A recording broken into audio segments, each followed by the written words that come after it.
myself. Hi, I am Chiranjeev Rampal. I am the product manager for the AOSYS. And what is AOSYS is all about, I would like to give few PowerPoint presentations. And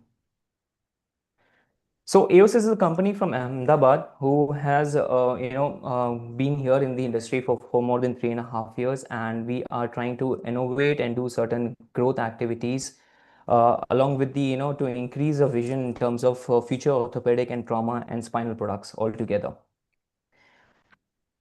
Our vision is to be clear, to be the leader in the medical technologies, where the innovation with a special focus on orthopedic and spinal and trauma products altogether. And we are committed to bring the innovation and meaningful solution and also take care of advanced spine care systems as well. So this is our organization, which we are from Ahmedabad itself, and we definitely, since we are an Indian company, it doesn't mean that we do not focus on the quality. Our quality is the must and foremost important parameters for us, and that's how we are also make in India. But definitely, we are also multinational companies who are present not only in India but also in Sri Lanka, Indonesia, Malaysia, and other global region as well in the Asian countries. And the not only in terms of implants, we are also focusing on the training and educational activities. Like this webinar series is one of the series that we will be doing it, and slowly progressing the other parameters also. So this is this is a beginner, then we have intermediate, then we have advanced altogether, and we will be focusing also onto the bone model workshops and rest of the parameters. Okay. So key market trends that we have for AOS is like we are technology developed. So we have many machines and refineries coming from the Germany, and we have been and it's been on 24/7 to so that we can cater to the people need and the patient what we say life like patient development as well. You can say that we also have an R&D in our factory itself in Ahmedabad, and we are definitely looking more have to be more patient centric organization. As I mentioned about the training and educational, we have also started conducting an observation program as well. Okay, so this observation program is nothing but if a young surgeon basically they usually would love to go and visit certain institute to develop and to enhance their skills and get a good gesture from the faculties who are being known in the India. Okay, like he was like Dr. Amit Jhala is there, Dr. Ayush Sharma is there, as today they are in the webinar series. But definitely this would also give us a platform where the intercity and interstate they can get connected to each and every surgeons and see their own setup of hospitals, the workflow in the operation theaters, how they are been how the patient has been maintained in the OPDs and every parameter. So as an AOSIS and as an art foundation program, we are trying to enhance this training educational to all the young surgeons in pan-India level basis as well. And also we have some international workshops also, which we do it. So that will be, will be in coming series as well. So this is all about our program and observation program shifts. Whereas for the today's webinar series, I'm very fortunate to gather all the respective faculties out here. And these are not only national but international faculties also. And with this, I would love to, give away the entire podium to the chairmanships today that we have it. Dr. Amit Jhala sir, Dr. Ayush Sharma, Dr. Shravan, Dr. Ankit, and the international faculties who has joined us from Sri Lanka as well. They are the most capable hands, and let me join, and everyone please help me and join in warmly welcoming the chairman, Dr. Amit Jhala sir, Dr. Ayush Sharma sir, and rest of the faculties. Thank you very much. Dr. Shravan, over to you.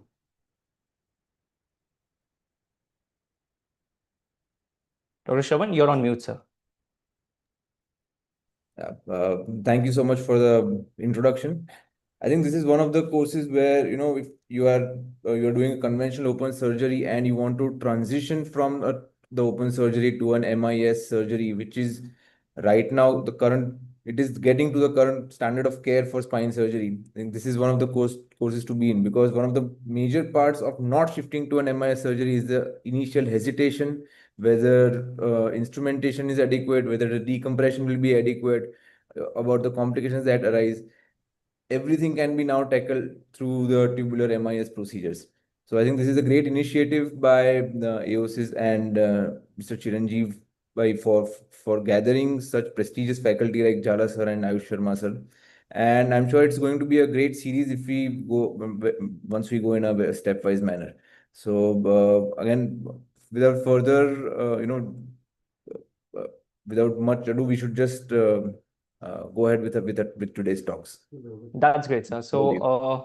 I would like to introduce our first, the first session will be done by none other than Dr. Amit Jhala. Let me introduce Dr. Amit Jhala. He is basically the chairman for today's entire webinar series, and now everyone knows about him, not only in national and international internationally as well. His journey is being morely in evolutioning of the MI system, and he has witnessed his entire evolution and actively participate in the MIS, not only in MIS, also in OLIF, also in endoscopy. He has been an immediate past president of MISAP, that is the Minimally Invasive Spine Surgery Association of Bharat.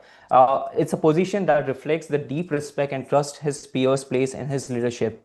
He's also been a founding member of Endoscopy Spine Foundation of India, a key leader and faculty of the World Federation of Spinoscopy. So, under his chairmanship today, we are in the most capable of hands.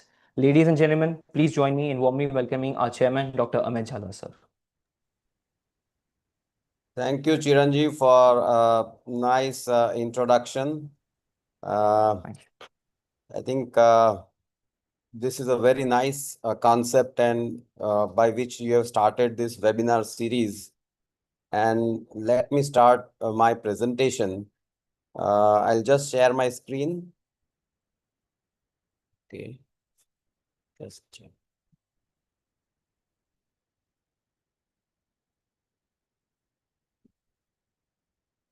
Okay. Is it visible now? Yes, sir. It's visible, sir. Yes, yes. So I think what Chiranjeev told that it's always whenever we started my spine surgery as a career, it was all and all open spine surgeries.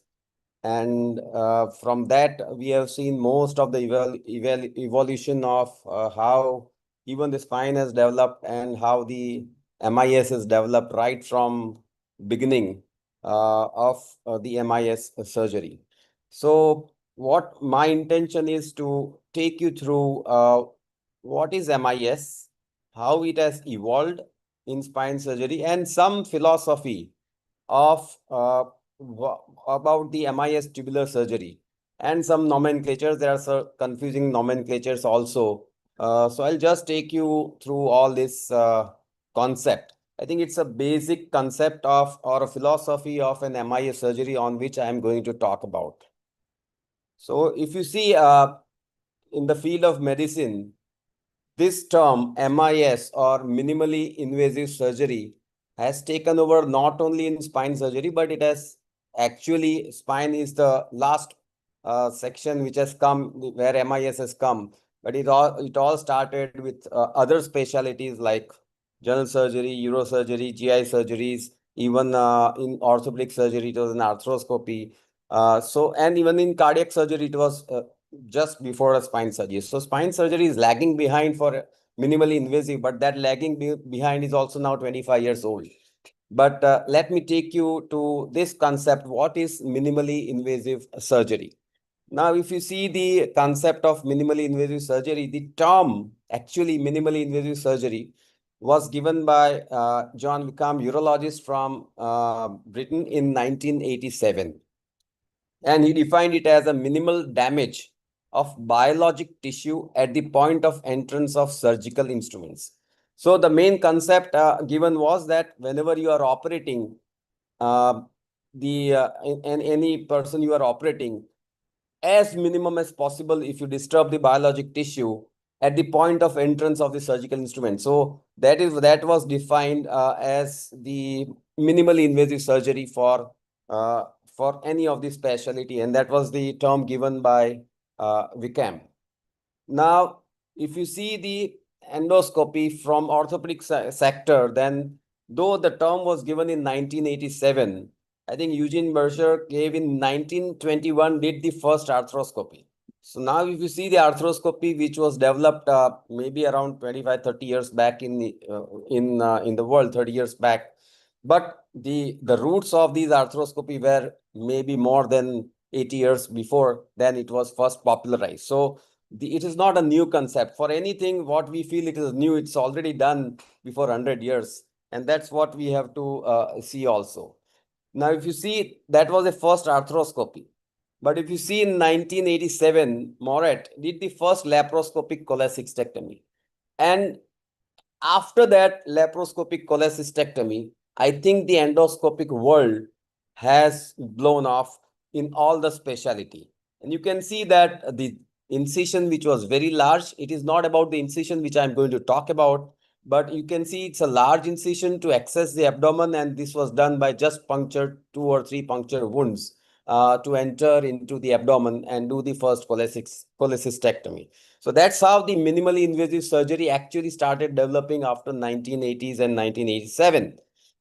Now coming to what is minimally invasive spine surgery. So coming to a specific topic on minimally invasive spine surgery. Now what is it? It leaves the smallest possible, the definition is leaves the smallest possible surgical footprint while attaining the same or better outcomes as those of traditional open spine surgery.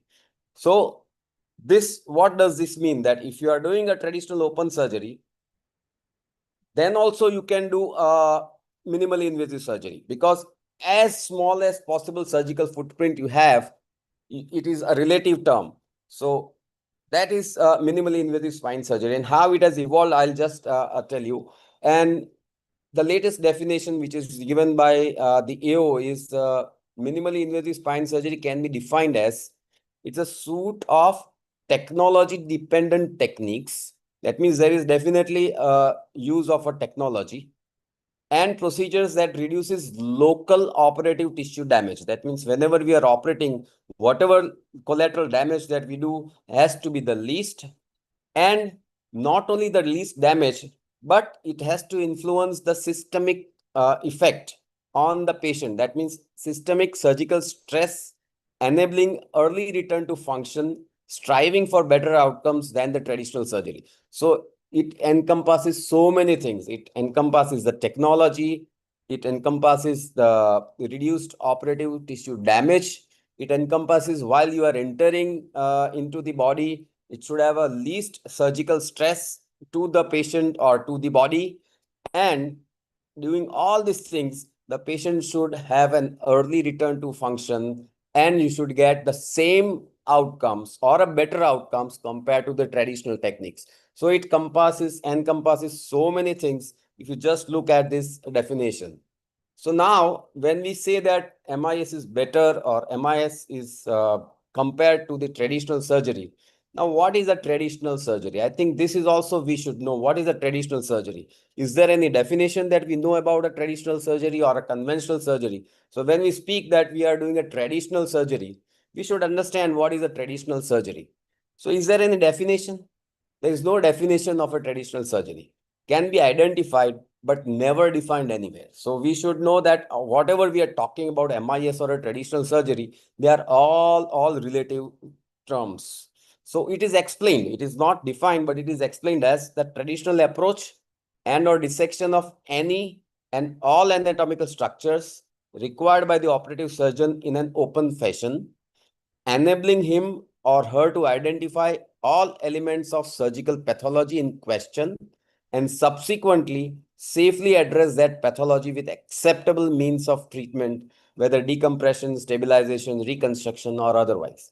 That means whatever best way you identify the pathology and remove the pathology with less collateral damage, but an adequate exposure so that you are not damaging the important structures which are surrounding the pathology and which are normal, which are very, very important, like dura or nerve roots or anything. So this is relative. You can see that there is no definite guideline that what is a traditional surgery.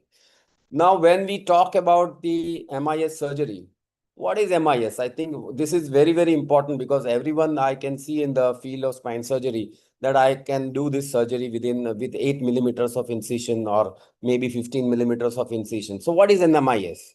Is 1 centimeter an MIS? Is 2 centimeter an MIS? Is 3 centimeter an MIS?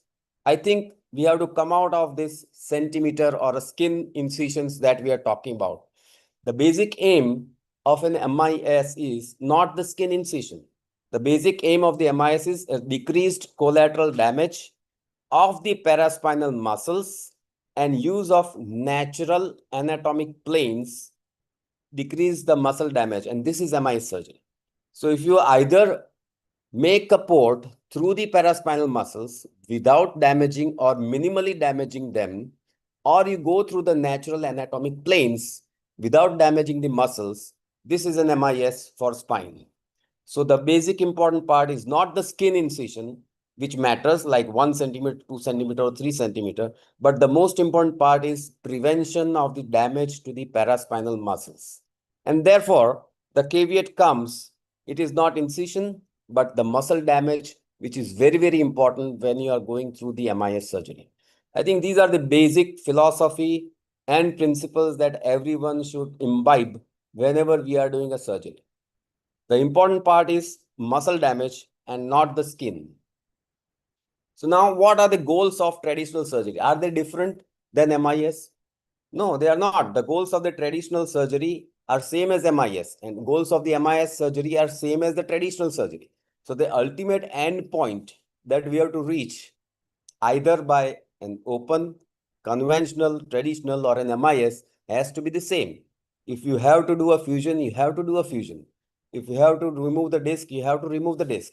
Right. So if you want to decompress, you have to decompress. So the goal doesn't change. Only the change is in the approach, and for the approach is the protection of the paraspinal muscles, which is very, very important.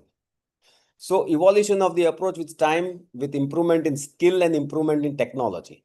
So that collateral damage has improved with time and the skill of the surgeons. So whenever we were doing open surgeries, we are always cramped. When we shift from open surgeries to an MIS, we are cramped of the space.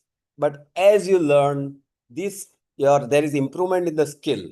And not only the skill improves, and that skill improves because of the technology which has come nowadays. In modern technology, you have everything which is available, and that enables the same goal with minimal minimal paraspinal damage. So that's very, very important. That goal doesn't change.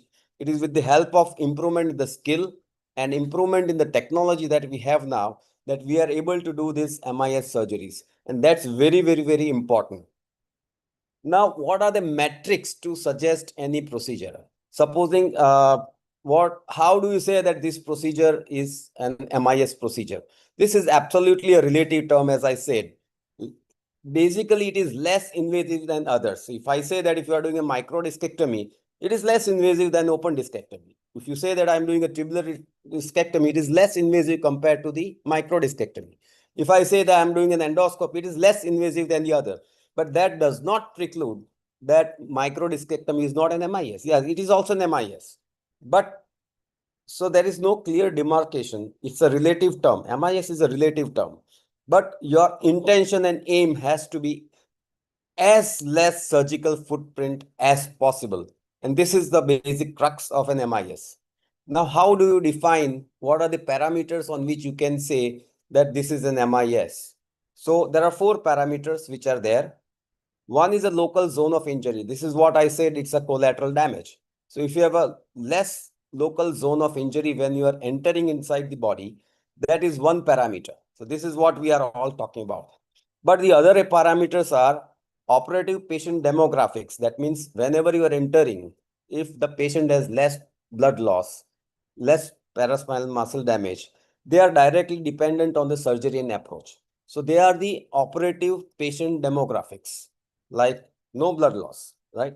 There are other parameters like hospitalization demographics. That means the patient can be up and about in maybe in 6-8 hours, and the patient can be discharged in the 24 hours. So they are hospital demographics, which also define that this is an MIS procedure. And the last and not but the least is the economics. So if it's an indirect way, but if you see that if you can discharge the patient early, then it decreases the cost of the hospitalization to the patient and indirectly affects the cost. So that also is an indirect way of defining or the parameters of an MIS. So these are the 4 parameters which are linked with an MIS, and you have to evaluate any procedure depending on these parameters. Just giving you the example of how the MIS tubular surgery or an MIS disc surgery has evolved. Now, if you see, it was in 1908, Feder Cross probably did the first successful removal of ruptured disc in history. And this is what is the same diagram of, this is how from the same article that I've taken, that this is the same picture that is depicted in 1908 article of Feder Cross. And you can see what he removed the disc. Then that was the first time that he did. And you can see that he did it in 1908, what we are talking today also. But it was done way back before 120 years probably. But what was the aim at that point? The aim was to remove the disc, and that was the goal of the surgery. But by doing that, it was a transdural. You can see that it was a transdural disc removal. So if you see, he opened the dura, he did a laminectomy, he removed the bone, he opened the dura, and then went anterior and removed the disc. So the aim was to remove the disc, but by reaching the disc, everything was damaged. You can see even the dura was opened up. Then in 1934, it was Mixter and Barr, and we all know about the Mixter and Barr. They were not the first, but they were the first publishers of their series of articles, a series of patients where they did a discectomy. But if you see them, they did the discectomy by not opening the dura, but they protected the dura. So the concept came here was not to open the dura, protect the dura, but to access and protect the dura and to reach to the disc, they removed the facet joints. Then in 1958, everyone knew that now this is not the way that we have to do. We have to even protect the facet joints because of the biomechanics evolution which was there. And therefore, in 1958, all the open procedures that we were doing is laminectomy, hemilaminectomy, fenestration, they were all started around 1958. So the concept was minimal bone removal, but it was a wide muscle exposure. If you see these in 1950s or in our era when we started, it was a wide muscle exposure. So if you have a wide muscle exposure, there was no concept of the protection of the muscle, but the concept was to minimal bone damage. Then in 1974, McNabb came and gave the term laminectomy membrane. And this laminectomy membrane was very important to prevent the epidural fibrosis and minimum bone removal, but they also gave the term of reduced muscle scarring, because muscle scarring is very important, because if you have damaged muscle more, and they proved that 81% of the patients have a back stiffness, discomfort, or low back pain if you damage the muscle more, with longer rehabilitation time and loss of the muscle strength. So that's how they also gave the concept of not only limit the bony exposure, but also limit the muscle exposure. So this is the concept which came in 1977. And following the same concept, Yassergill, Kasper, and Wilson started the use of microscope. And microscope gave what? They limited not only the skin incision, but they limited the muscle scarring and epidural scarring, because you can see much more than doing an open surgery. And thus the patient had a less pain and early return to work. And they gave the concept of microdiscectomy in 1977. I think this was the first stage in 1977 when we started doing the concept of minimally invasive spine surgery. So that from there, the era of the minimally invasive spine surgery came. But parallel to that, Pervez Kambin also started with the concept of arthroscopic microdiscectomy, but it was not that much popularized. They went through the transforaminal endoscopy, which is very popular now as on today. He used the natural foramen to access the disc. It not only limited the skin, muscle, dura, and neural injuries, but the concept did not take up at that time because it was overtook by the all posterior approaches. In 1996, Yang, Rutten, and Hugland, they started not only the refinement of the transforaminal endoscopy, but they also started developing the interlaminar endoscopy. And this is what you can see, that the world over, everyone is moving towards the interlaminar endoscopy. So that came in 1996, but still that did not take in 1996. The era of endoscopy started, but it was always overtook by the use of an endoscope with the tubular retractor. So they used endoscope. Professor Kevin Foley gave the concept in 1997 of a use of an endoscope with a tubular retractor. And that was the concept of microendoscopy, where they amalgamated the two things of an endoscope, which was already developing, as well as the tubular retractor. And they gave the concept of microendoscopic. And this revolutionized the MIS surgery from 1997. And this is what we are going to talk as on today. It limited everything: skin, muscle, epidural scarring, paraspinal muscles. And the era of MIS tubular spine surgery started since 2000, I would say. What I did was, my first microendoscopic discectomy that I did was in August 2002. That was nearly 5 years after that. Now, if you see as on today, tubular retractor is a versatile workhorse in spine surgery. More or less any type of surgery that you can do with the help of the tubular retractors. And that is not only the tubular retractor, it has developed and evolved. Whatever we did was in microendoscopy in 2002, it has evolved a lot now with the help of the technology. So it limits the skin incision and paraspinal muscle damage. There is no retraction of the muscle. But the concept given here was, it not only directly decreases the paraspinal muscle damage, but the iatrogenic ischemia, because of the retraction of the muscle that we were doing with the help of the retractors, did not denervate the paraspinal muscles, because we were never working around the paraspinal muscles.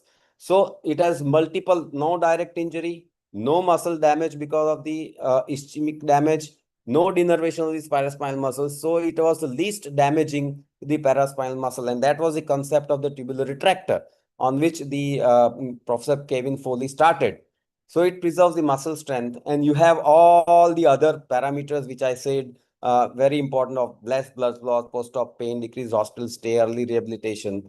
And most important is less fibrosis, so revisions were easy, and similar or better outcomes to open surgery. So these are all the big advantages of a tubular retractor surgery, which is a versatile, and we can do all the types of surgery. This is just an example that if you see, this is the fibrosis after a laminectomy, and this is just a fibrosis after a microendoscopic discectomy. You can see the surgical footprint, what we were talking about, is much, much less compared to the paraspinal muscle damage that was done by conventional, and this is through the tubular retractor. The important part of the tubular retraction approach is, compared to conventional surgery, this is a conventional approach where you have 8 to 10 centimeter incision, and if you want to reach the disc, which is about 8 millimeters, then still for removing the 8 millimeter of a disc, you have to do an 8 to 10 centimeters of an incision. While if you use a tubular retractor, it is a reverse cone approach. That means you limit the skin incision as well as the muscle damage, but you do whatever is required inside. So this is known as a reverse cone approach. By wanding of the retractors, you are able to reach inferior parts, same level, upper part, and on the opposite side. So it is inside work we are doing the same. So that's why it is known as a reverse cone approach compared to the conventional approach that we have. Now, what is the rationale of tubular approach? This is also very, very important. If you see the traditional approach, we take an incision, we cut the skin, we cut this fascia, but we also detach these muscles attachment from the spinous process. So there is a detachment of the lumbodorsal fascia and paraspinal muscles. And when you detach these paraspinal muscles and you also retract, you definitely require a microscope or a loop or any type of magnification and light to retract these muscles. But what it happens is, when you complete your job, to reattach these paraspinal muscles to bone is not possible. You are just closing the skin, but the muscle never gets attached to the spinous process, or from where you have detached the spinal from the lamina and the spinous process. So muscle strength is definitely affected. While this is different in tubular approach, you don't detach the muscles from the bone. So the reattachment of the bone is very, very easy. You do a transmuscular tubular approach where you just dilate the muscles. That means you don't detach it from the bone. You make a skin incision, you make a facial incision, you dilate with the help of the dilators, which will be shown in the next by the next speakers. And then once you remove the tubular retractor, all the muscles come in place, and there is the muscles can be again having the same strength because you have not detached the insertion of these muscles. So that's very, very important. The only difficult part or different approach is that it is a targeted approach because you are going through the tube. So it is a non-extensile, and therefore there is a learning curve, and you have to have exact targeting of the pathology by looking at the MRI, you looking and extrapolating it to the to the uh, to the X-rays and your three-dimensional imagination. So you have to target all these things because it's not a longitudinal approach, and you cannot extend it. So it is very, very important. Now I'll just go that this tubular retractor can be done in and out in any of the procedures, and this is what we are doing. Posterior approaches you can do in lumbar spine, thoracic spine, cervical spine. Even the anterior approaches that we are doing like OLIF or the direct lateral approaches, they are all the extension of these tubular retractor approaches. So this is just this is a patient of a discectomy. You can do it. You can do a decompressions. I think the following speakers are going to talk on the discectomy and decompressions. So I'm not going to talk on these things. You can do a MIS procedure or an MIS fusions, and you can see this is the same multi-level, three small incisions, and you can do this approach. This is a patient of a tuberculosis in a thoracic spine, where just with the help of the tubular retractor, you can decompress the spinal cord and do a percutaneous fixation, and that's the fusion which also can be done in the thoracic spine by the posterolateral approaches. And not only there, but you can do in a cervical posterolateral posterior discectomy with the help of the tubular, this is very small tubular retractor approaches. So these are the applications, what just a small application that I have talked about, that it's a very versatile approach where you can do right from cervical, thoracic, and the lumbar region, all the pathologies. Not only that, the anterior approaches are also done by the tubular retractors, which may be olive type of a retractor where you can just remove the pus and you can put the cage anterior, but it is all an MIS way. So that's the important. Now, what are the parametrics of the tubular surgery? As I said, that parametrics of the MIS I defined, but what is the parametrics of a tubular surgery? Parametrics means how it is different compared to the conventional. And this is what, if you see the size of the incision is very less. Denervation, there is no denervation of the muscles. If you see the inflammatory markers like CRP and IL-6 and other markers, definitely if you compare to the conventional CRP and IL-6 markers, they are much, much less. So there is no systemic effect also, or very less systemic effect, which is there by the MIS, and therefore it turns into the parametrics of that. Operative time, if you see more or less the operative time is same. MED, definitely it is much, 76 is too much. I think we can do it now this was in 2008 article, but now we can do it in maybe 30 minutes also, the MED. If you see the fluoroscopic time, definitely if you are doing an MIS TLIF compared to the conventional MIS TLIF, the fluoroscopist time is going to be more. But with the help of the navigation, I think that is also much more taken care of because we don't have to use much of a fluoro. Blood loss is also much less. Post-operative drainage is never required by doing a tubular compared to the conventional. If you see the post-op scenario, the vast post-op pain is equivocal, but the use of the post-op analgesics is much, much less with an MIS or tubular surgery. Time to ambulation is also much faster. In hospital stay, if you see all these parametrics, they are also much faster. So in all the parametrics that I told you for an MIS, I think tubular retractor scores over any of the conventional procedures that we are doing, and return to work is around 3 weeks.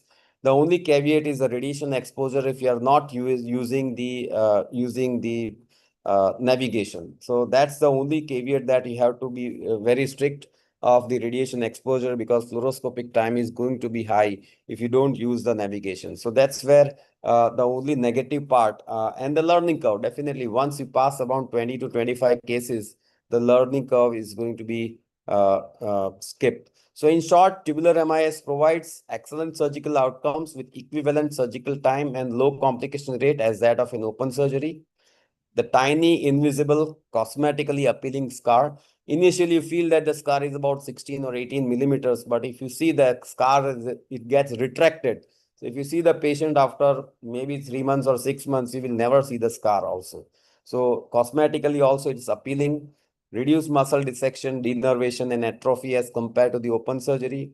There is a reduced post-op pain, need for opioid, and the shorter duration of the use of the analgesics. Reduced blood loss, no need for transfusion, quicker ambulation, shorter in-hospital stay, and early return to work.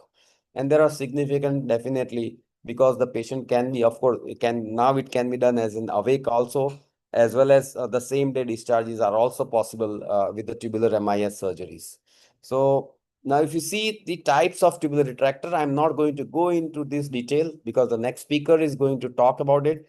But wide varieties of the tubular retractor now available, like non-expandable, static, and you can see different types of retractors which are there, which are available, and that has widened the use of the MIS.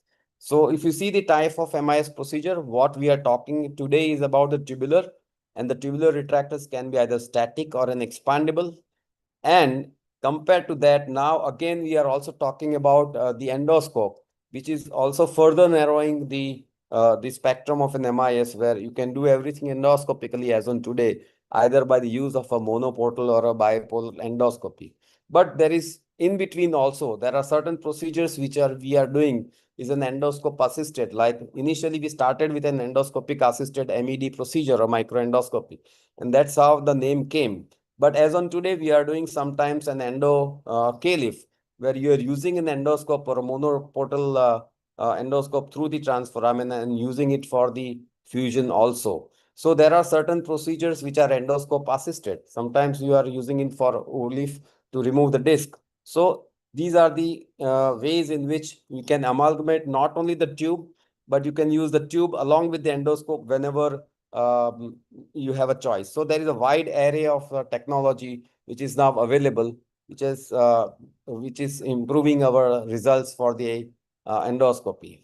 There are different nomenclatures. I don't think I'm going to go into the nomenclature much because each and every surgeon gives a different name, but more or less they are the same thing. What I am here, it is either an intralaminar or an extraforaminal.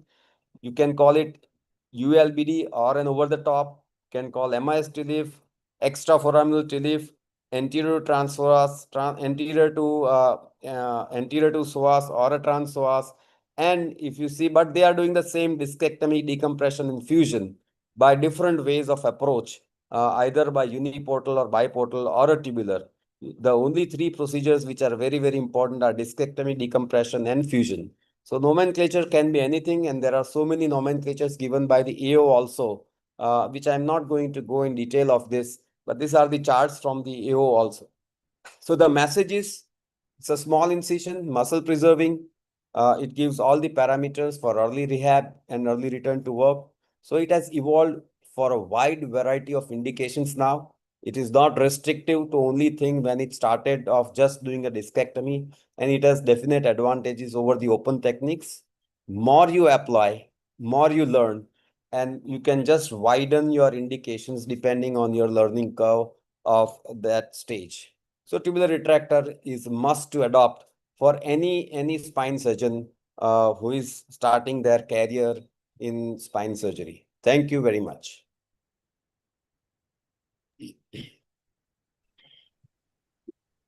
Thank you so much, sir, for the very wonderful talk. I think so. This is the entire history of the Open to MIS, and you have elaborately and in a very clear words, you have explained it in very much details. The point I like the most is like in 1997, we started the journey of the MIS, and I was just 6 years old or something like that. And we have come to a position where now endoscopy, KLIF, and we are doing the decompressions with the tubulars and other instrumentations as well. So thank you very much for your entire presentations. There's just one sincere request to all the viewers out there who have been logged in through the YouTube, Facebook, and OrthoTV. If you have any questions, any clarity to be given, and there's a podium down there, like there's a chat box. You can write in your entire details out there, and we will address it after this session. Okay. So,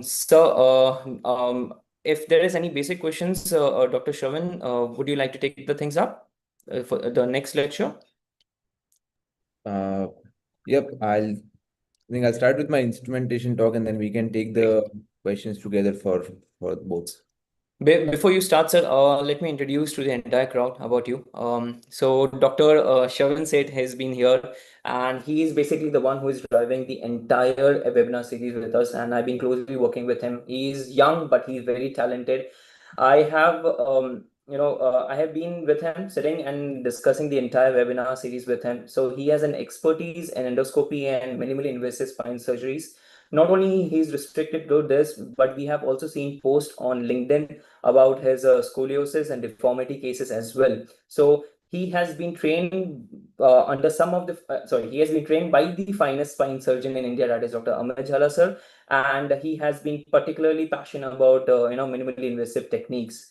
He has not only been active in terms of in terms of surgery in surgeries or in the conferences also, but in practically he has published 13 papers in leading journals, including the Journal of Minimally Invasive Spine Surgeries and Indian Spinal Journal as well. Okay. He has also contributed chapters to major spine surgery textbook, including ASSI monogram on spine surgeries and the ASSI operation theater manually. So it's my privilege and honor to take the next lecture to be taken by none other than Dr. Sharvin Sheth, sir. Thank you. Over to you, sir. Thank you so much for the wonderful introduction. Pleasure. I'll share my screen. Is my presentation visible? Yes, sir. You have to just put it in the preview. Thank you. So after the elaborate talk by Jhala sir on the history of MIS and what the philosophy is, now we move on to what are the basic requirements for a minimally invasive tubular surgery. So the history, I was probably going to talk about the brief, but Jhala sir has given a very beautifully elaborated history of how the MIS surgery developed. So we know that MIS is it's not a new guy in town. The MIS surgeries are going on since the 1930s and have developed drastically since then, right from microendoscopic discectomy to laminoplasty to intradiscal endoscopy. And then in 90s, when the tubular decompression procedure started taking place. Now the tubular systems have advanced pretty far in terms of the technology of the tubular systems. Now we also get navigation systems in which the tubular systems are linked and they can be registered, and you can do a navigation guided docking, which eliminates the use of a CM. And to take it a notch further, we also have robotic assistance as well. So we'll start with the basic instruments. What we need first is a retractor system. The retractor system has to be good, it has to be sturdy and trustworthy. Because it is a very targeted approach. If the tubular retractor system is not sturdy, it keeps moving around, then we lose the target area, and that is when the trouble begins. So this is an image of a basic tubular retractor system, which consists of serial dilators right from the thinnest one as we go on dilating to the larger size. We can see here as well, it goes from 8 mm right to 22 mm. To keep the tubular retractor system sturdy, we need a flexible arm, which on tightening the screw becomes very rigid and keeps the tube in place. So it removes the need of handheld retractors or Taylor spike for the microdiscectomies as it was described before. The tubular systems also come in various depths to address the various phenotypes of the patients, right from the small tube of say 30 or 40 mm, and it goes up to almost 110 mm. So it can cover the entire spectrum, and this is one of the most basic requirements if you want to dive into minimally invasive spine surgery from conventional open surgery. Once we have the tubular retractor system in hand, so I'm going to show a short video of how this works. This is the first dilator which we have docked on which goes here. From the image on the top right, we can see the serial dilators that are in place in the target area. And once the tubular system is inserted and the flex arm is tightened, the tube stays there without the need to hold it there in place. So this is where a good sturdy tubular retractor system is of extreme importance to make your surgery hassle-free. Once the tube is docked, this is the view from inside. We can see, as compared to a conventional open surgery, we can see that only a very specific target area of the spine is seen. As seen here, we can see some part of the lamina, the spinal laminar junction, and some part of the base of spinous process. Nothing else is in view. No other structures that we are not going to handle during surgery are seen.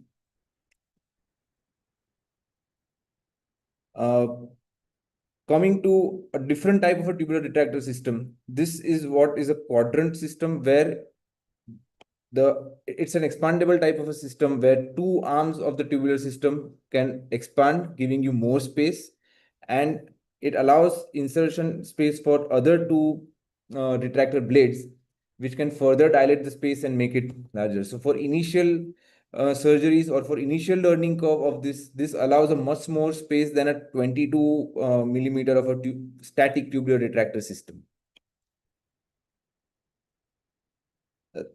Once the tubular retractor system is in hand, next thing we need is illumination and magnification, because unlike conventional surgeries, we do not have the OT lights which can target through a small tube. So which is why illumination is one of the most important requirements for a tubular MIS surgery. And then because it is a small area, we need good visualization and we need good magnification for exact identification of the structures, and most importantly, to avoid injury to the neural structures. So first is illumination through the tube. So most of the current tubular retractor systems, they have a small hole on the rim which is on the top, and from that rim a small fiber optic tube can be inserted inside, and that illuminates the entire area.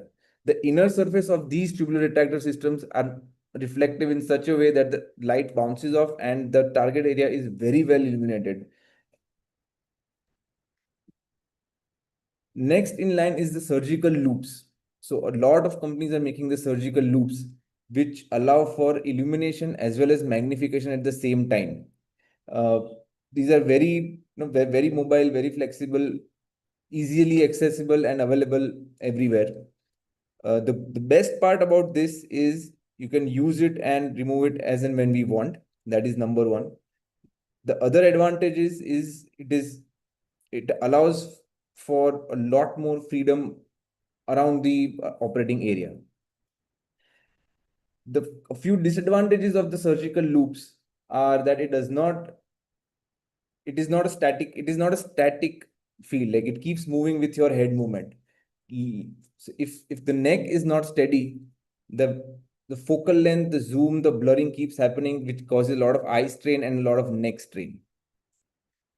That is where the surgical microscopes have a huge advantage over the loops. They allow for much better magnification, visualization, and much better ergonomics as compared to the surgical loops. And now we have exoscopes which combine the both. So it removes the microscope, the huge cumbersome machine out of the way. There is a small tube which we can see here, which focuses on the tube and the area we want to see, and that is projected directly onto a large screen. With the help of 2D to 3D glasses, it also gives a 3D depth perception, and thus it leads to, again, even better ergonomics as compared to the microscope. Once we have all the basics in place, which is the tubular retractor system as well as the magnification in place. The next that comes is the specific or modified instrumentation, which will allow for a smooth and comfortable procedure steps. So again, this is a short video of all what instruments, how they differ from an conventional open surgery.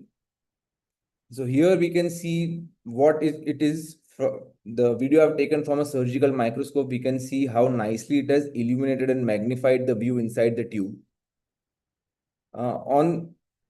This is what we have marked before, the spinous process. The right side of the screen is the caudal part, the left side is the cranial part, and below is the lateral. So very clearly we can see the bone, the lamina, the spinal, the interlaminar space, which is seen here. Once inside, we need to clear the soft tissue or the remaining muscles which are there just to make space on the bone, which is why we need a long cautery point. A routine normal cautery point will not reach the space, and the cautery pencil might obstruct the view. So we need a nice long cautery point which goes inside and clears some of the residual fibers to allow good exposure of the bone.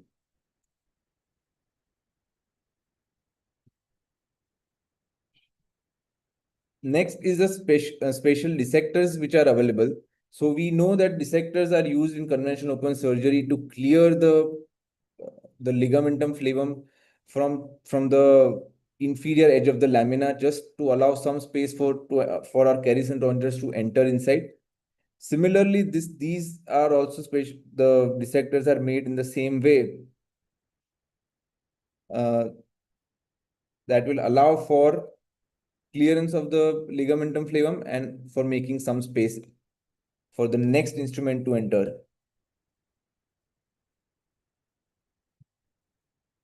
These are the routine caries and rongers, but these are bayoneted. So bayoneted instruments allow for a better view, and the instrument is not in line with the lens of the microscope, which therefore there is no obstruction of the view,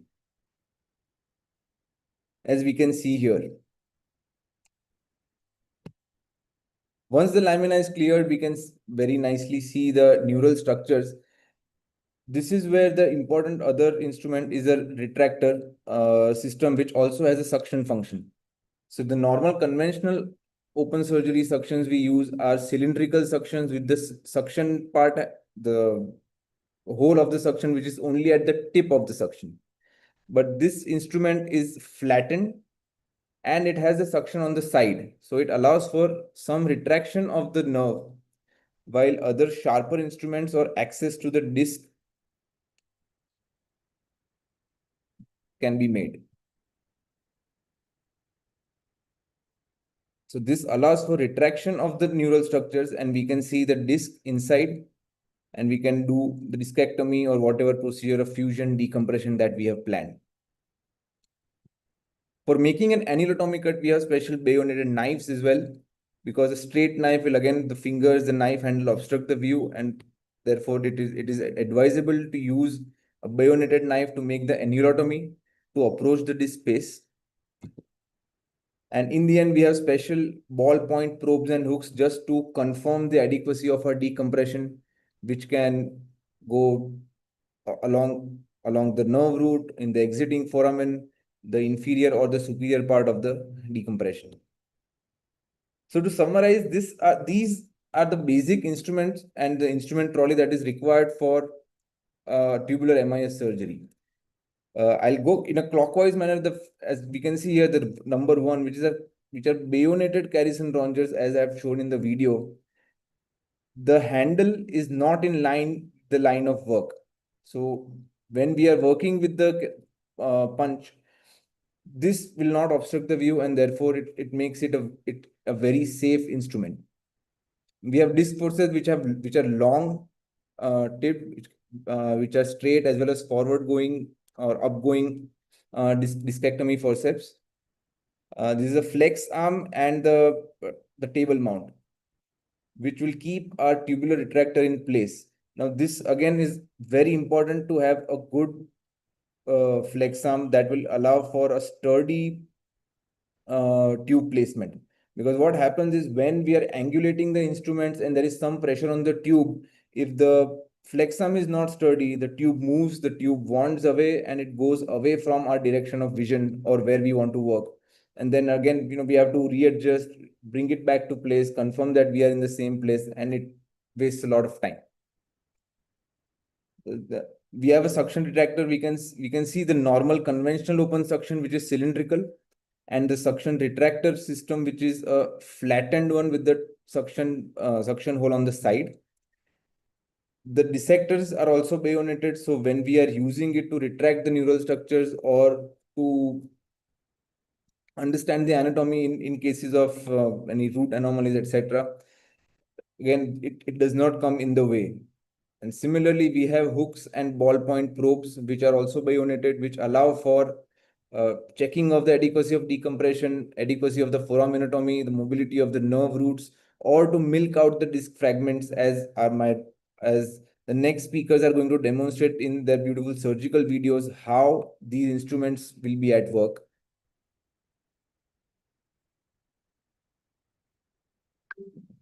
Thank you so much.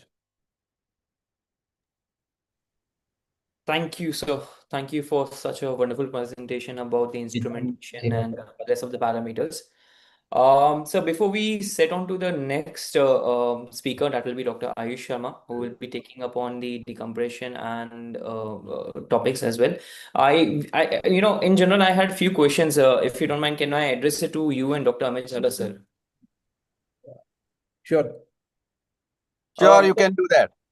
That's great, sir. Thank you. Because there are a lot of chats which have been there on the YouTube. I'm having that, and they are just trying to understand, certain things. So, first, I'd like to start with you, sir, Amit, sir. So, Yes. in your entire experience, sir, there is always a hindrance. While you're moving from an open to an MI surgeries, you always mention there's a learning curve. But what was your biggest mindset that shifted you entirely from the open to MIs, not entirely, in selective cases, from open to the MI, sir? So I'll tell you very frankly, you see, when I was, I'm still young, but when I was much younger. Correct, sir. So your video is not on, sir, if you don't mind. So I'm just traveling, so you might see that I'm in the car. But No worries. no problem. But when I was very young, you see, I was doing my fellowship at a center. We were just doing large open surgeries, and it was a very hi-fi center, and that was in 1998. Okay. That was in 1998, and in 1998 we got a surgeon with the same tubular retractor with an endoscope who came and demonstrated that surgery. So you Oh. see, whenever you are young with any newer technology, rather than older person fascinated, the younger surgeons are much more fascinated with the newer things. And this is what is going to evolve the science also. And as on today, you can see that younger surgeons are taking up more of the advanced techniques compared to the older surgeons who will sometimes have that plateau stage. So I was very much impressed with that system. The center where I was working, they did never picked up that. But then I was so much influenced with that this MIS system that I went for further training and all that. And I could convince myself, because I was convinced that this is going to work. So the first thing for adoption of a new technique is you should be convinced yourself that no, this is the future, or this is going to work in the future for the spine surgery.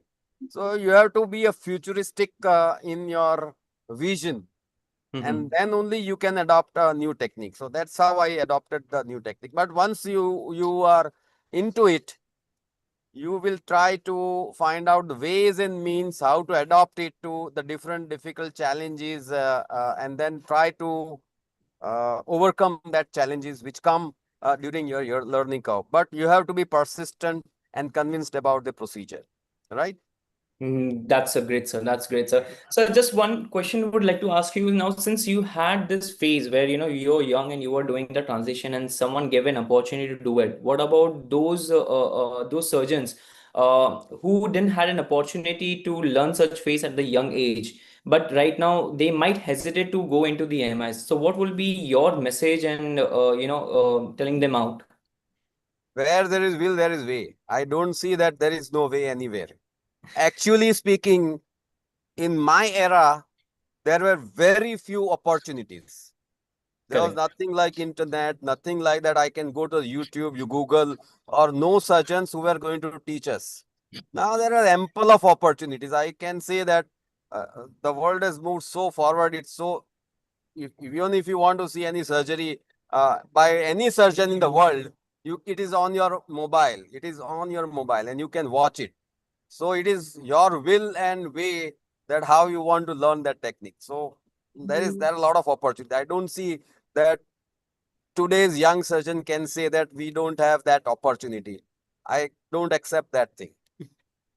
Okay, sir, that's a good thing. Where the will, there is a way, definitely.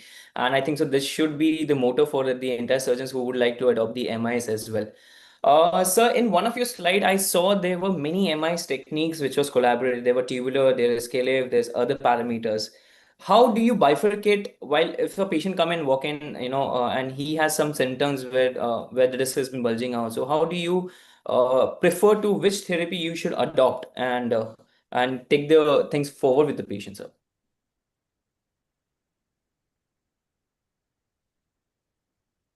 See, there are different indications. And I am a person who would not stick with one particular technique. I will try to learn all the technique and then fit the technique to the pathology rather than to the pathology. So if I feel that this, so you have to learn all the technique. That's what my basic aim and motto is in my life. That I should not say that I'm an only endoscopic surgeon, or I am an only distensive surgeon, or I am an only a monoportal surgeon. No, I don't want to stamp Mm-hmm. because that will be a restrictive thing to treat the patient. All right. I might use any of these techniques which is best for the patient as well as in my hands. So both the Okay. things to be considered. So that's how I learn all the techniques. That's my philosophy. That's great, sir. That's great, sir. So just one last question that is prompting in my head is that, every MIS, open surgery cannot be an MIS. And do you know how you will be able to segregate these parameters, overall? Or can MIS, all the open surgeries can be MIS? Or Critically, let me put this forward, will yeah. So MIS spine surgery eventually completely replace the open surgeries?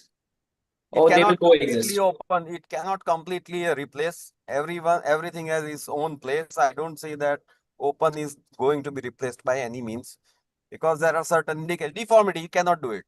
It has to Hmm. be open only.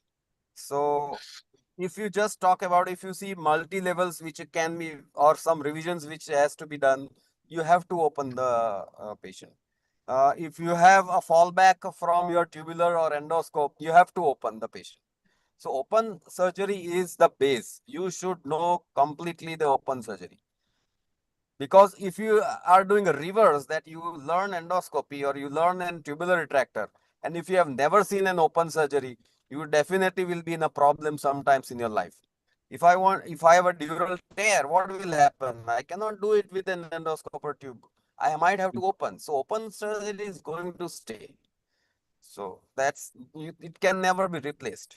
So you have to learn the open surgery first and then evolve to the MIS, whatever way you want. Got it, sir. Got it, sir.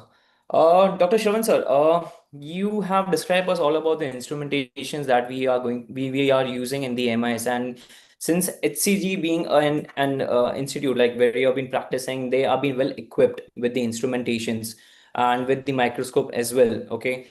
Whereas those surgeons who are starting their practice and they still are yet to invest or have an inventory of all these instrumentation, what would be your key takeaway for them? So they start the MIS with those particular instrumentations as an hands-on. Right. So that is a very good and important question. See, the everything that I've showed, all the instruments, all microscopes, they are all made by Indian companies as well, which are available at a very affordable rate, and I don't think that if you're beginning your journey as an MIS surgeon, you do not need a Zeiss microscope or a Medtronic or Globus sets, like, which are internationally recognized companies, which are extremely expensive. A good retractor system, which consists of all of the tools, is important. And as I said, I'm not saying it is as cheap as your conventional open surgeries, but if you want to learn a new technique, we need to invest both time and money.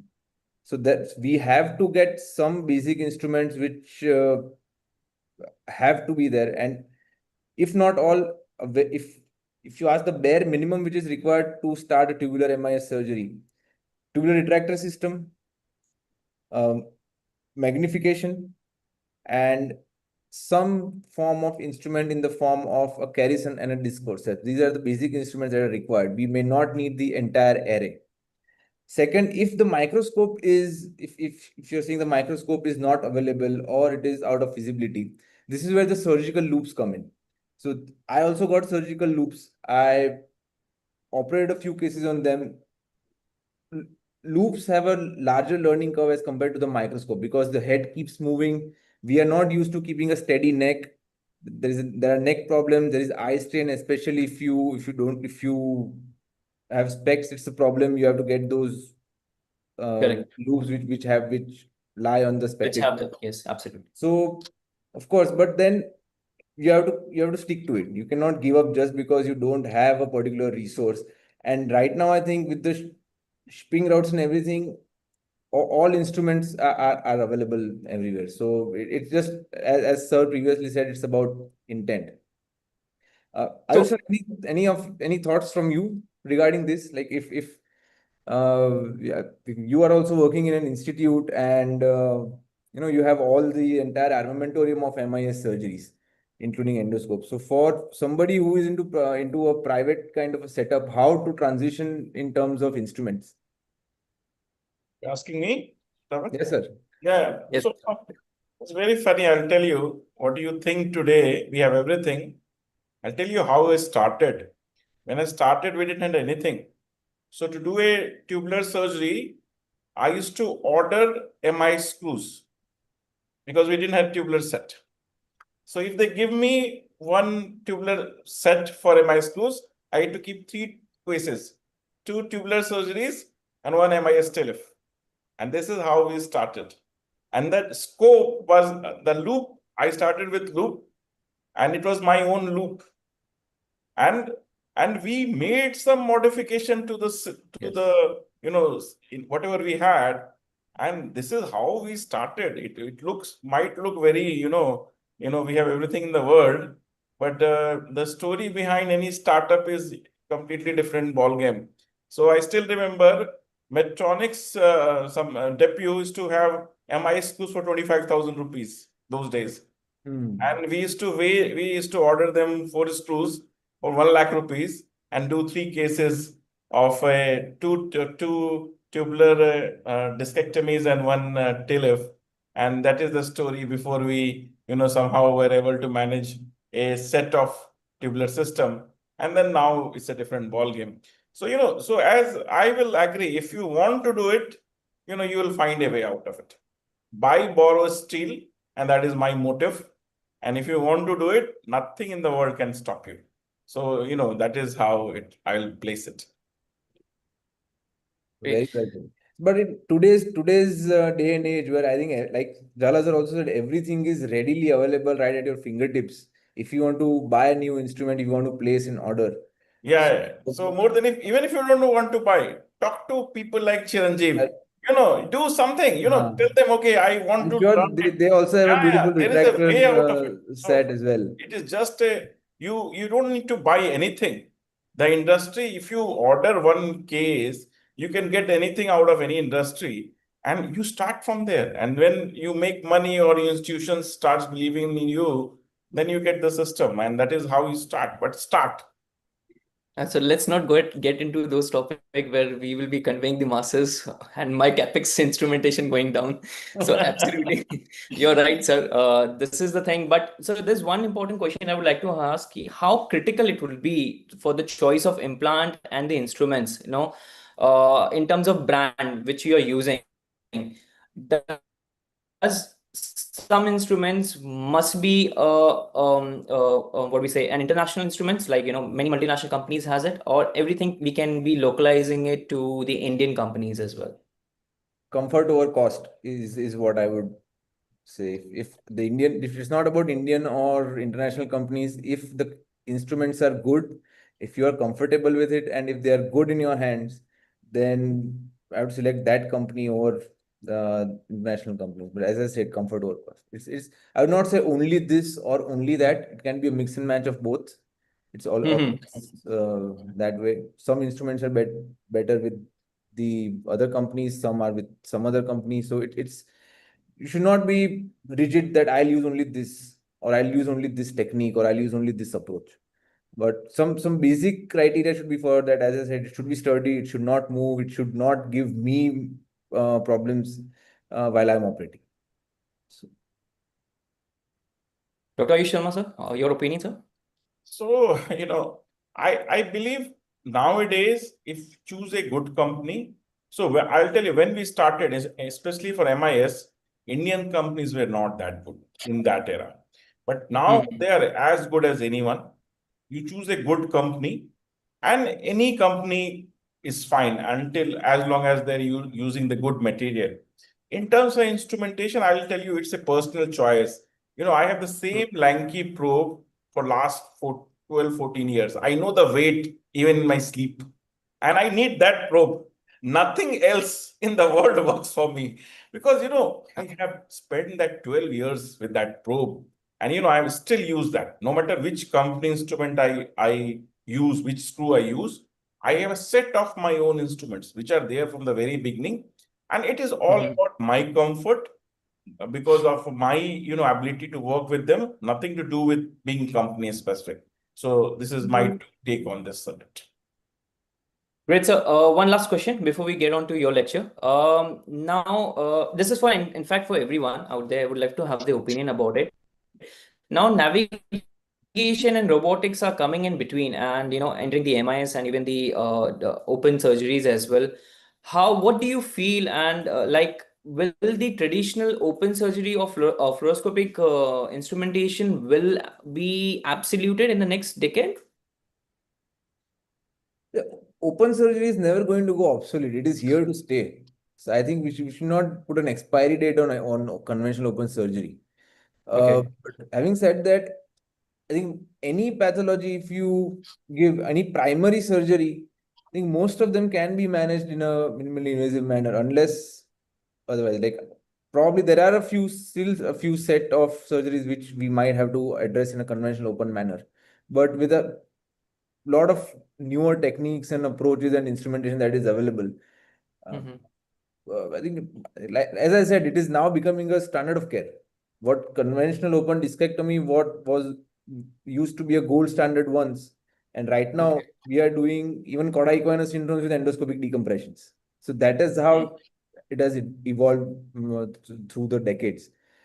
So again, navigation does not change the approach. It is like it is a cherry on top of the cake. Of course, it has a lot of benefits, especially in MIS surgery, minimal radiation hazard, especially for us surgeons. We take so many shoots while putting screws.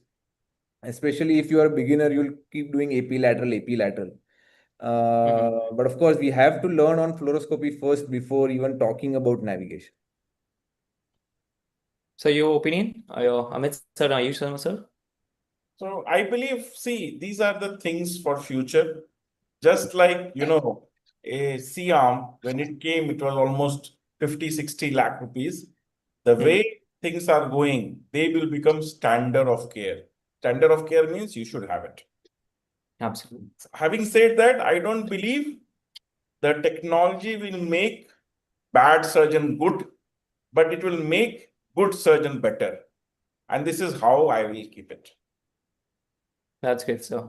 Amit, sir, any of your opinion, sir? Since AI and robot is coming in, sir, since you have been practicing for more than 4 decades, 3 decades more, No, what is no, your take on I it? feel that you see everything is very important. Technology is also, it has changed. You can see as on today also technology has changed the spine surgery gamut. Everything is technology dependent now. And though navigation and I think that is going to stay. Everyone will have a navigation. As on today, because of the cost factor, it is not going to be. It is not by in each and every institution. But in next 10 years, I think that is going to be the standard of care. There is no doubt about it. Nobody can work without a navigation. But If a lot of like companies start making it, I think that will make a you have make in lot. India so many things coming, and it's not only now. Even the registration processes are going to change. It's not that Hmm. it's only intraoperative CT that you require. I think there are so many other things which will come and help you out in this. So, and it will miniaturize. At present, if you just see the intraoperative CT scan which is available, it is Yes. all so bulky. So it has to miniaturize. So, and it is going to be there, and it will be affordable, and it will be a must. Like intraoperative neuromonitoring, we will not using it now. You see, some surgeries you cannot do it without it. So similarly, the patients will become so much aware Mm-hmm. that they will. It will be for everyone that it is required, not only for the patient safety but also for the surgeon stress. Mm-hmm. Uh, Both the things are so this is going to be the standard of care. I don't feel that the days are far enough where these technologies are going to be there. Great, sir. Dr. Ankit, any of your opinion before we start with the next lecture? Sir, you're on mute, sir. Oh, Yes. I think you should train in all new technology every time.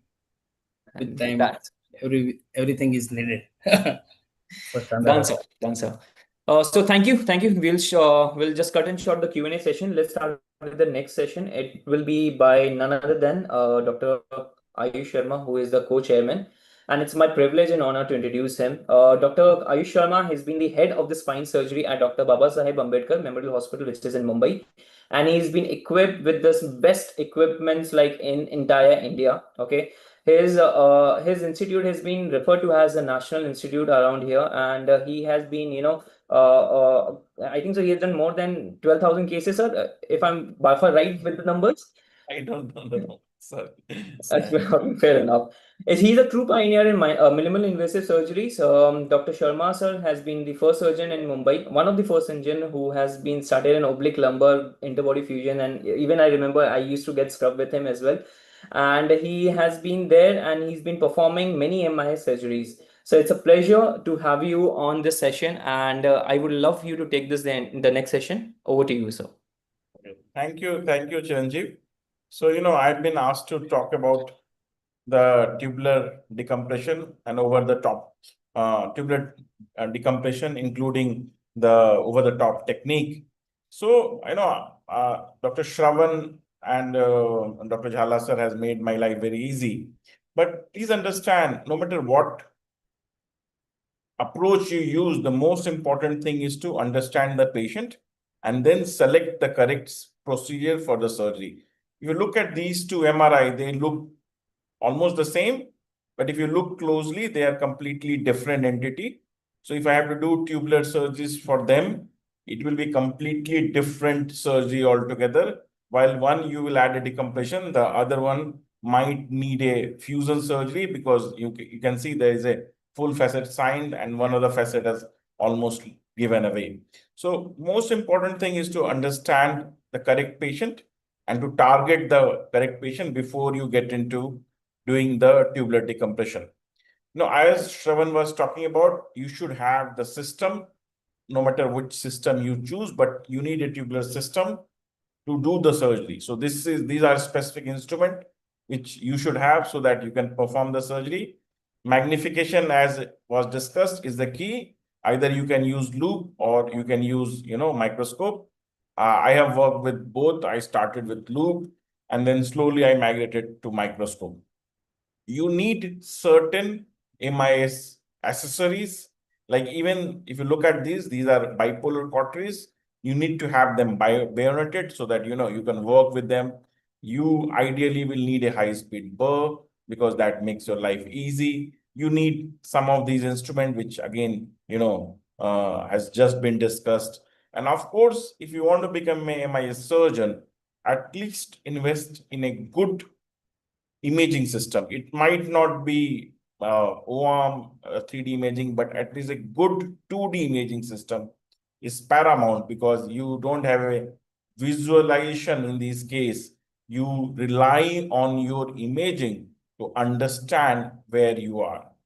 So if you look at the tubular system, how it really works. So as it was discussed before, you have non-expandable, expandable, and quadrant system. So this is how the visualization and retraction differs.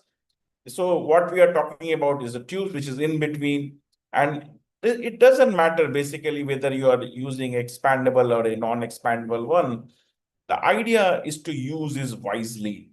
I prefer things depending upon the indication, not depending on the technology. I use everything. I am familiar with endoscope. I also do endoscopic decompression. I can do a open decompression. I use tubes. But having said that, tubes remains my favorite tool when it comes to decompression. I prefer, for discectomy, I have my other preferences.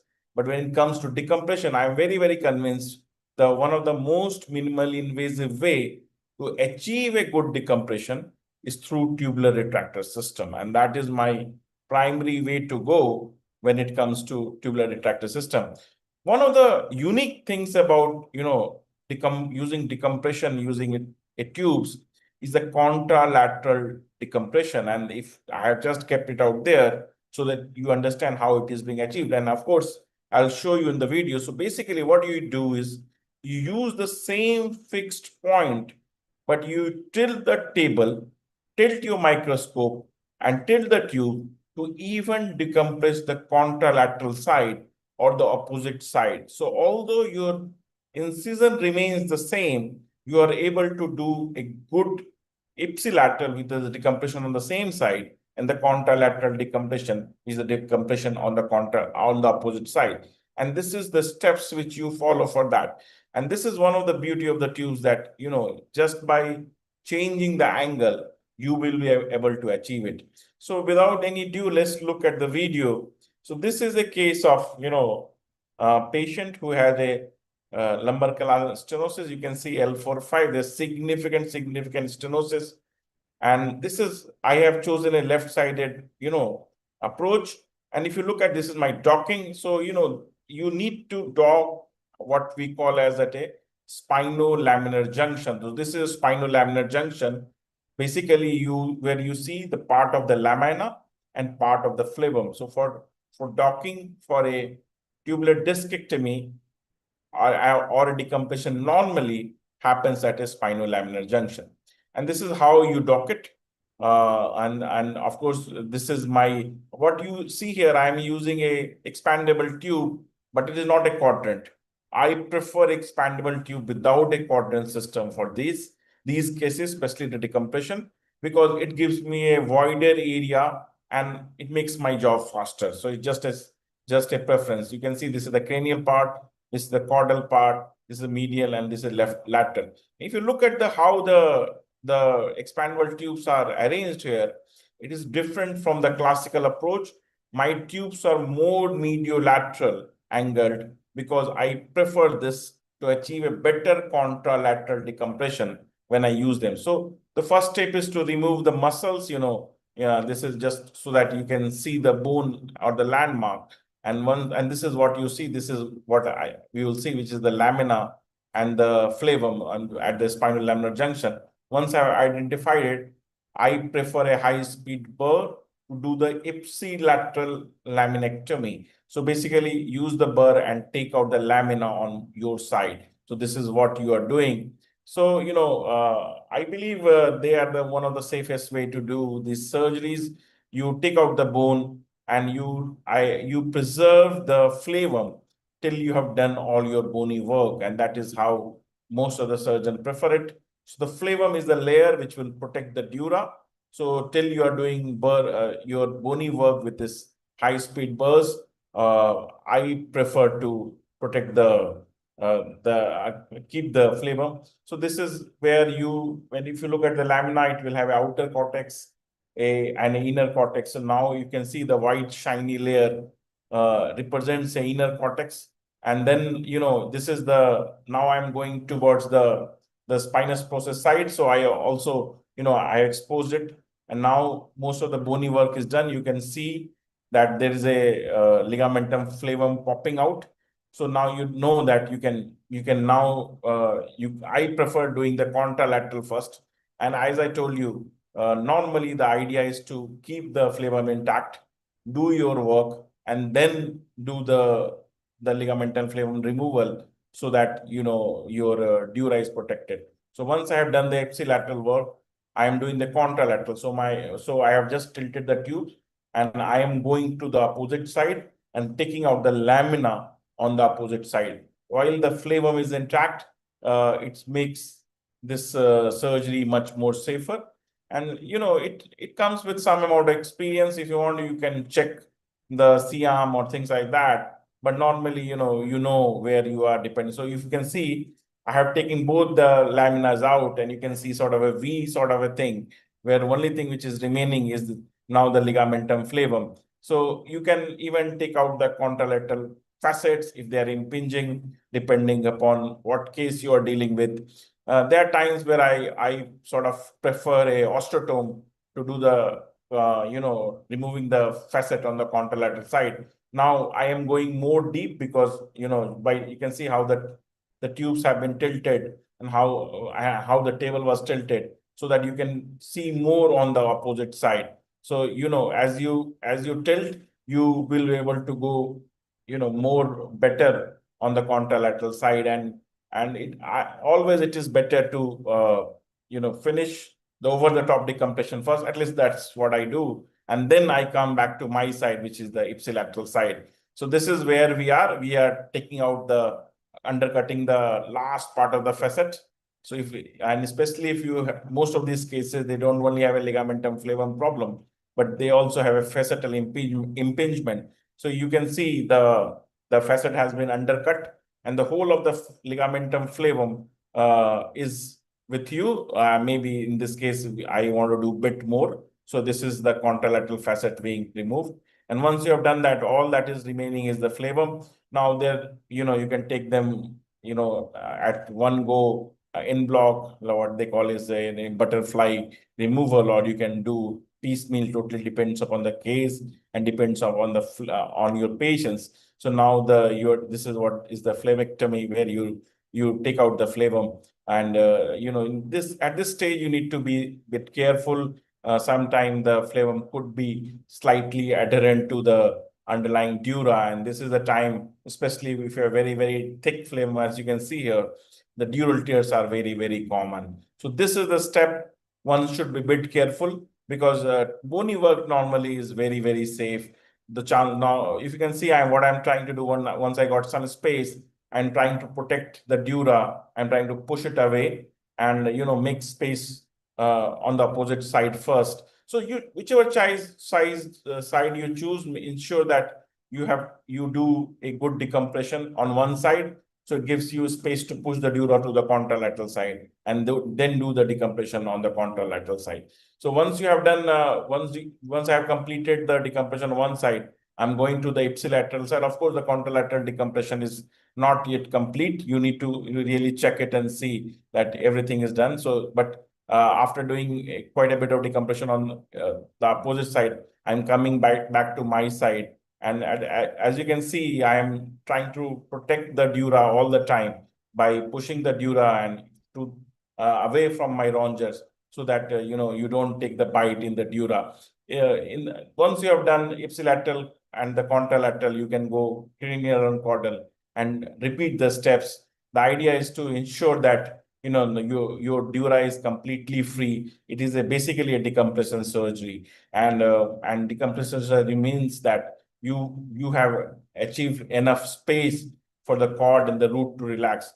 So this is the dura at the end of the decompression. As you can see, so if needed, you can even add a contralateral discectomy. I think there was some bleeding, so I put a gel foam or something out there. And if I want, we can add more to it. You can go cranial caudal. You can look at the roots if you want to. This was just a flavum from the posterior, which was the culprit. So in this case, we have done that. But this is another video. I'll just go quick.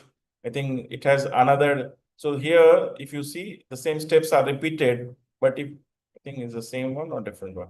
Okay, I think so. Here, here what you can see, I think is the same video being repeated. Okay, so this is so not only that you can do a decompression, but if you need, you can you can look at the roots. You can, if you need, you can do a contralateral or an ipsilateral discectomy. As in this case, the same steps have been done. But after that, we thought that there's a bit of some amount of disc also there. So we were able to remove the disc. And once we have removed disc on one side, and this is the root, as you can see, it is completely free. And then you go to the contralateral side and not only do a decompression and remove the flavum, just like we did in the previous case, you can, remove the disc on the contralateral side also. Just like the previous case, the trick is to tilt the tubes, ensure that you see the contralateral aspect. And here, because the patient not only had a neurological claudication, he also had a radiculopathy on both the side. So the idea was to not only decompress the dura, but to even look at the root. So when we looked at the root, we thought that there's small amount of some disc which is also compressing. So this you can look you can see how easy it is to look at the contralateral side. You can completely see the complete contralateral side, and even if needed, you can do a contralateral discectomy as is being done here from the same side. So in this case, so it is such a versatile approach. It totally depends upon the type of the patient portfolio you want to do. You want to do a simple decompression, you can remove only the ligamental flavum. If you want to do a facetal release, because the facets are the culprit, you can do that. If you want to do a decompression in terms of removing the disc as well, both on ipsilateral and contralateral side, you can do it, and you can see how easily the whole dura is being retracted. That means that contralateral decompression is complete, and you check that because in this specific case there was a radiculopathy as well. So you put the pen field and ensure that the roots are free. So I believe tubular approaches are one of the most versatile approaches which can be done. And this is the previous case. We can see there's a good decompression, and this is the beauty of the tubes. I believe, especially for decompression, they are one of the most minimally invasive technique. Look at the muscle mass; it is completely intact. Because you are dilating the muscles, you're not erasing anything. In most of the endoscopic technique as well, if you want to decompress, you need to erase quite a bit of muscle, and that is the problem with these techniques. So in my book, in my hand, I prefer tubes when it comes to decompression because they are very versatile. You can do from discectomy to deformity correction, one technique if you learn. But whatever works best in your hand, you choose that technique. And don't be a fast surgeon. A fast surgeon doesn't mean the one who gets the job done earlier. But what it means is the one who gets his patient to work on his feet earliest. And for me, that is what MIS means. Thank you. Thank you so much. Thank you. Thank you so much, sir. Thank you so much. Before I think so, we'll take I have some couple of questions if you don't mind. May I ask sure. before you leave this session? Yeah. So you definitely talk about the contralateral side. You will do it first, and then you will move towards the to the on the same side itself. What will be your parameters or the tips and tricks that you don't get lost in the surgery, or where you are exactly? So, initially, if you get lost, don't be shy to take shoots I've taken enough shoots in my initial career because it is very easy to get lost, especially when you are a beginner. So there's no harm in just put the pen field wherever you think the structure is and get a shoot. Okay, and then you will know where you are, whether you're on a facet or you are somewhere else. So that is how it is. But normally, once you have done a couple of cases, now by looking at the structure, you will know where you are. So most of the surgeons who are experienced, they don't get lost in the contralateral aspect. But I'll tell is, if you're a beginner, don't be shy of taking a Siam shoot. Absolutely, sir. Absolutely.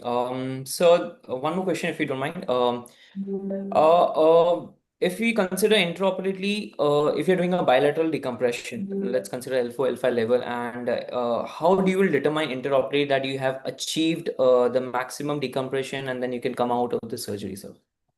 So basically, the amount of decompression achieved totally depend upon the visualization, and that is one. And the second is the mobility of the dura and the nerve root.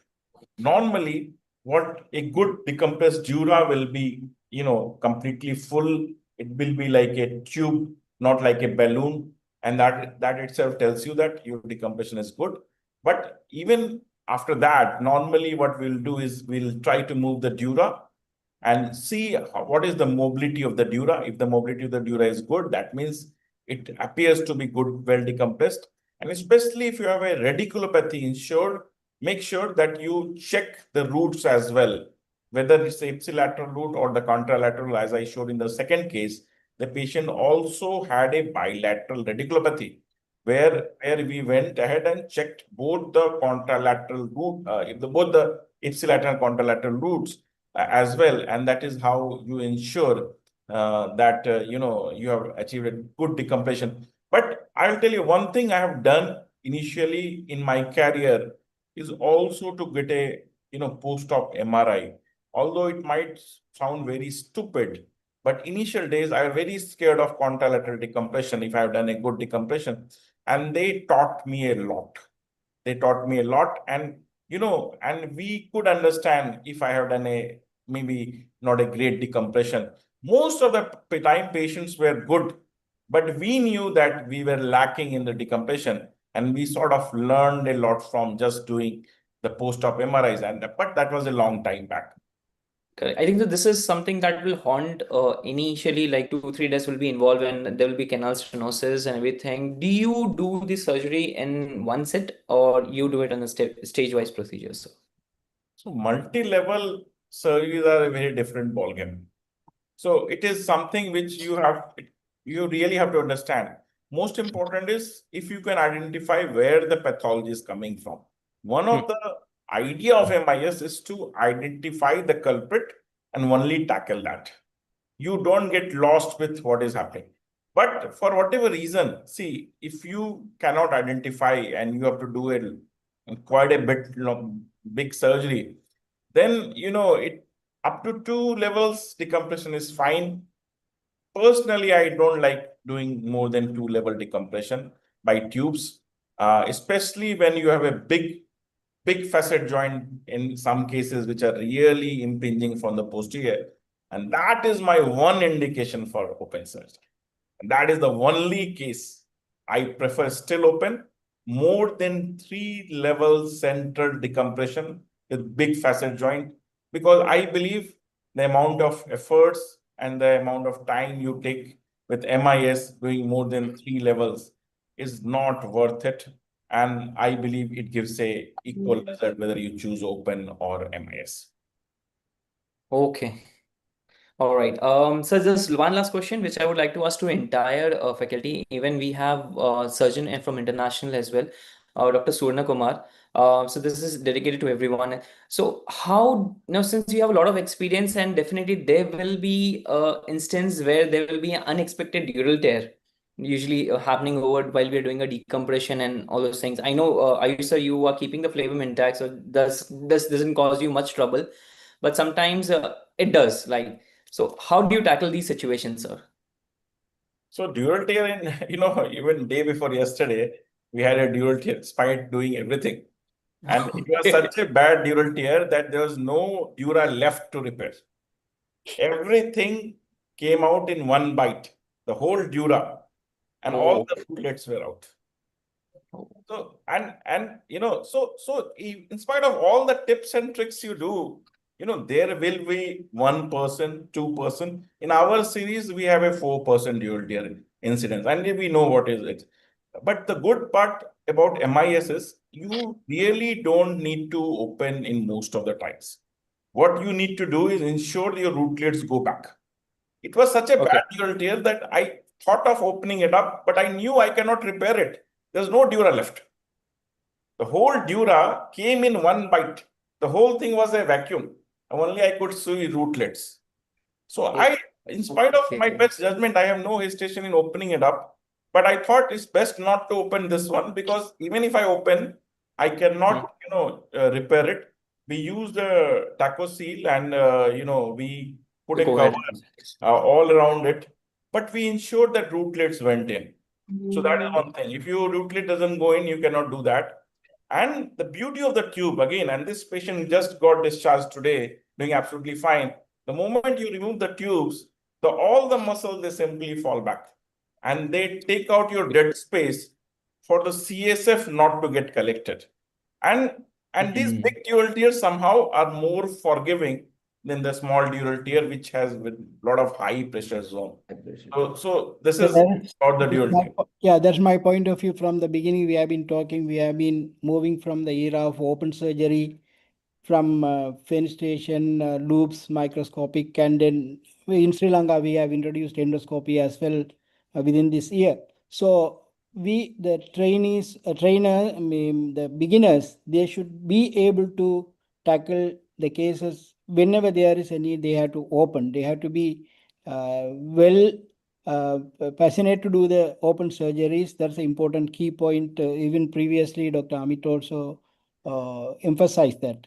So whatever the ways we are doing with MIS, as Dr. Ayush said, that dural tear is not uncommon. Even last week I had one dural tear, but I had to open and repair it. So during the endoscopic surgery. So this is not uncommon. We must be very familiar with open surgery as well. MIS is not going to replace the open surgery totally. There are indications. I think dural tear is one of the fearful complications at a beginner level, which keeps people away from tubular surgeries. Like if people want to try, they have a dural tear, they're like, no. The confidence goes away, that it's a morale breaking thing. But I think as spine surgeons, we should not be afraid of dural tears. We have to be careful, extremely careful, to not to puncture the dura. But as sir also said that there is a 1 to 4% chance of a dural tear, no matter how much care we take. So but that should not be a reason to shy away from learning tubular or MIS procedures. Is what I would say. I think Dr. Amit, sir. Yes, sir. Please. So if you are going to swim in a river, you should not be afraid of alligators. So if you are doing an MIS, or even if you are a spine surgeon by say, any spine surgeon should never be afraid of a dural tear. Then there is no right of you to become a spine surgeon. Right. So dural tear occurs. So that's not a big thing, and especially it is actually forgiving if you are doing an MIS tubular. In open, it may not be that much forgiving, but in MIS tubular, it is forgiving. And the third thing is that if you have a dural tear, you see, when you are in your early practice, you are afraid. And even your ego is very high that I am doing an MIS and I don't want to open. I want to finish the whole thing. I have told the patient that I'm not going to open. But you see, all these egos, you have to keep it aside. Our primary aim is to make the patient better. And that goal has to be kept in mind, whatever way, whether it's an open or an MIS. So that should not be any criteria. You see, dural tear occurs to anybody. As Ayush said, yeah, it occurs, anybody. Even today, I had a dural tear. So it occurs. So you should not be afraid of a dural tear. Right. Great. Dr. Ankit, your views on this? Yeah. So I always kept T-seal glue with me. Whenever dural tear occur, I put the nerve root inside the dural tube. I kept with muscle patch and T-seal always. any Okay. surgery, I kept TCL. So you keep your backup ready. So Yeah, for definitely. whenever instance Every time. such thing happens, which is very rare to occur, we have the armamentaries live with us. Great, great. Dr. Solang Garachi, sir, who is also an international faculty who's joined from Sri Lanka. Sir, your point of view on this? Yeah, as I said during, you mean that regarding the Duratia? What do you mean? No, sir. I'm speaking with Dr. Solang Garachi, sir. The He's- Dr. Chanaka, sir. He has also joined. He was also here, I think so. Yes. Okay. Any which ways, I think so. He is not there. I'm so sorry. He just logged out. Fair enough, sir. I think so. Thank you. Thank you for your wonderful discussion, Dr. Ayush Sharma, sir. It was pleasure having you. I know you have to leave for an emergency case, and we'll take it over, sir, from here. And I hope we can see you in the next series also. We will be happy, and we can, you can share us a wonderful cases because your center has been doing a lot of things, and new innovative instruments will be also coming up as well. So thank you for your time, sir. Thank you. Thank you. Thank you, sir. Thank you. Thank you very much. Over to the Dr. Ankit. I think so. I would like to introduce him first. Dr. Ankit has been traveling a fellowship in India's most prestigious institute, India's Spinal Surgery Center. He's been there. Gangaram Hospital, he's been there. Northern Railway Hospitals, he's been there, and many other institute as well. He's been practicing overall, and he's right now the I think so the one of the youngest surgeons who have adopted the MIS and has a good exposure overall together. Dr. Sharvin has been spoke highly about you while we are having the webinar sessions, and it's over to you, sir. Please take up the rest of the lecture, sir. So thank you so much for AOSYS giving me such an opportunity. Thank you, Dr. Amit sir, Dr. Ayush sir, Dr. Sharvin, and international faculty. Thank you, Chiranjeevi. So I can share my screen. Please do, sir.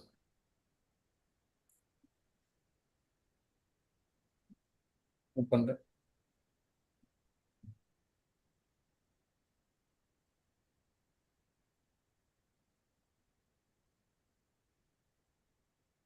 It is visible?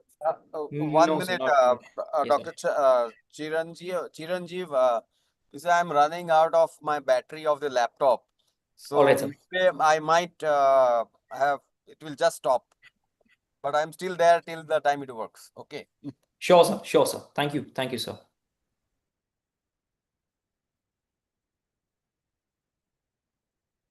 Dr. Ankit, you can start the presentation, sir.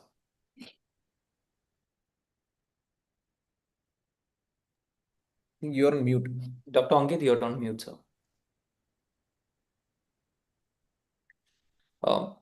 So if you're trying to, can you stop the presentation and just go for the only viewing, not the screen, just the presentation only? It will be easy for you to address it via the while you're on mute also.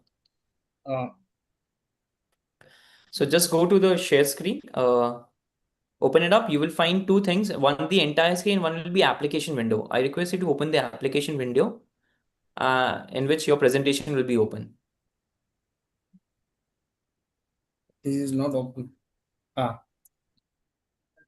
It should. Yes, that's great. Thank you.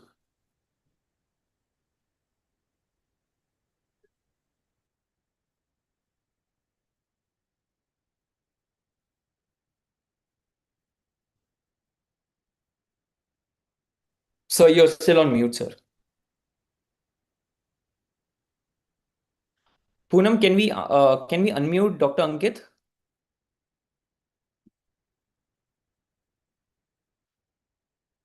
Poonam?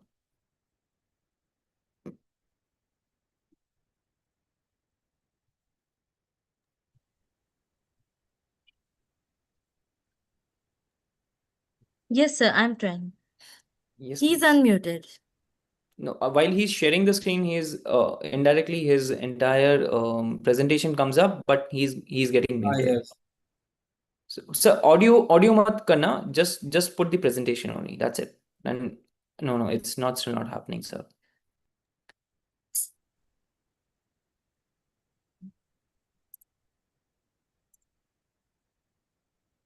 This is Windows sheet. Just go to the share screen, open the application window that you have it. Okay, let's consider it's a PowerPoint presentation. Yes. And just share it. Do not use your video and something else. So now I'm audible. Yes, you're very much Yeah. audible. Yeah. Now you can go to the Yes. presentation. Yes. No, Yes. Now no, it's fine. I'm seeing your Google Sheet, sir. Sorry, the Google Chrome, but not the your presentation. So can you just You can minimize this window and then start the presentation. I think that will problem is of shifting screens in Now no, it's I audible. think no, sir. The screen is not available. Now you have not actually done an entire screen. You have just put one Google screen. So can you cut the sharing again? Yeah. Cancel the sharing again? Yes. Yes. Again, do the same thing, but the PowerPoint presentation this time, sir, not the Google Sheet.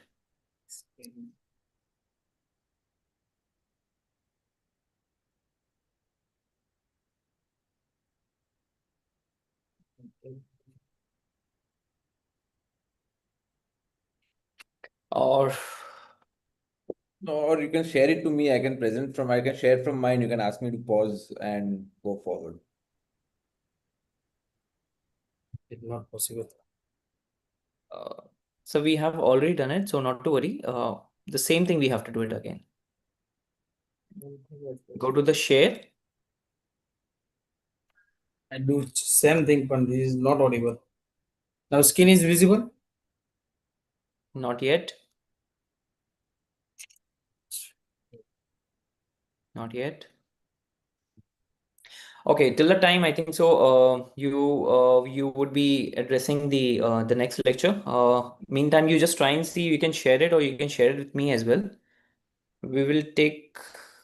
Yes, now it's very Yes. much visible. Now And is audible. yes, you're audible as well. Yeah. Thank you. Sorry, Mas. So my talk is basically MIS tubular discectomy. Myself, Dr. Ankit Khodifad. So MIS tubular discectomy basically three type of retractor is the fixed quadrant fixed tube. Any minimal invasive spine surgery, you need the wide illumination and magnification. So you should need a microscope or surgical loop. This is some special instrument you use in MIS surgery, like a long tip cautery, bioneted forceps, bioneted instrument. The easy the your surgery with bioneted instrument. The patient selection criteria same as conventional. Severe leg pain affecting the quality of life, neurological deficit, any coda equina syndrome, clinical radiological correlation is must. All type of discernation case can be done with MIS like paracentral, central, foraminal, extraforaminal, contained disc, sequestered disc. Any type of disc herniation, any type of stenosis, any type of TLIP, you can did with MIS surgery. Upmost priorities in MRI surgery is planning. Planning according to your MRI picture and what is symptom. Like this is a superior migrated disc is different planning. This is a paracentral disc is different docking point. Is a far lateral disc herniation is different docking point. So MRI surgery you should plan before the entering the surgery. Like most common is paracentral disc. So we discussed the today is paracentral disc. Like position of patient is prone position with horizontal posture. Keep the silicone jelly pad at the head and knee point. The landmark of any MIS tubular discectomy for central and paracentral disc herniation is 1.5 cm to 2 cm away from midline and a dock on tube in interlaminar, half interlaminar window and half is lamina. This is how I mark in CM. I mark a spinal leader on lamina parallel to this space. Always this is the utmost important point. Your marking is parallel to this point. This is how mark and then I put the incision. So incision is skin and fascia. You don't cut the muscle. So incision paraspinal 2 centimeter I always taken. Then I do subcutaneous bleeding using stop with monopolar or bipolar cautery. In initial phase, I always palpate the lamina, facet joint, medial facet joint. When you advance in MIS surgery, you can palpate with your first dilator also in MIS too. But in initial phase, you should palpate with finger for good feeling of lamina and facet joint. How we dock in MIS tubular, we take the 1 by 1 dilator and keep in lamina to dilate the muscle. This is how I docking the tube in any MIS surgery.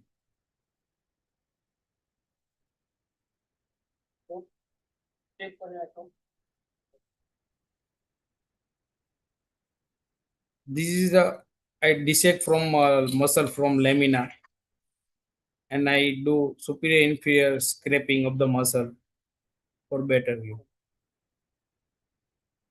This is how I dock the tube, and I attach with the table mounted rod.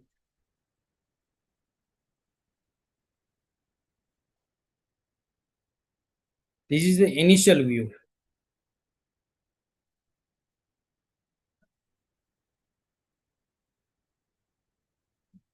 This is the initial view. Any docking. This is how look in AP and lateral view in CM. This is the lateral view. This is the lateral view. Your tube should be parallel to your disc face always, and as much as possible is flush to lamina. So muscle scraping is less. Your in APV you should dock in interlaminar window. This is one other method. If you do superior inferior medial lateral, this molding is there. So let's start with begin with a simple case example. 39-year-old male, acute leg pain since 2 months. Right SLR is positive, neurology is normal. This is a right paracentral disc herniation. So this is a APN lateral, how I mark the needle parallel to disc face, and in the docking of tube parallel to disc face. And this is a clinical picture of tube. Then starting of how I, this is the initial picture. You should see in the muscle, then dissect from lamina. This is the lamina. This is the lamina. This is the phloem. You strip the phloem from lamina, and then you use the punch or high speed drill for laminotomy. This is the most important step whenever you do laminotomy and bleeding come out from a bony window. You should use the bone wax for controlling the bleeding. You just put the bone wax, bleeding is stopped.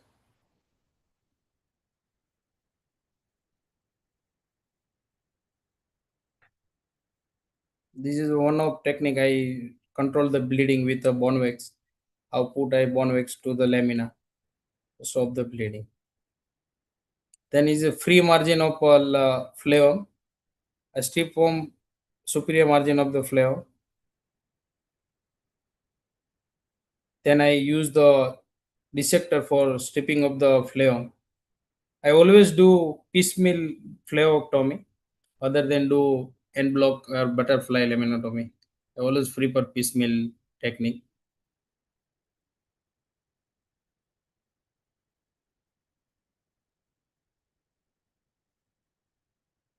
Then I always dissect from lateral dura from phloem.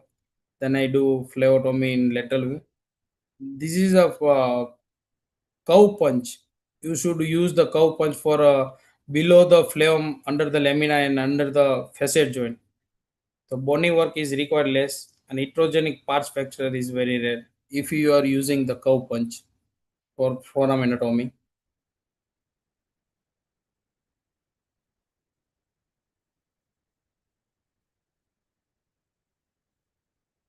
So this is a final picture of forearm anatomy. You should see the disc in axilla. This is still I am doing forearm anatomy. This is the right side pathology. This is the left side pathology. That's why I kept the both video. This is the medial. This is the lateral. This is cranial line. This is a caudal line.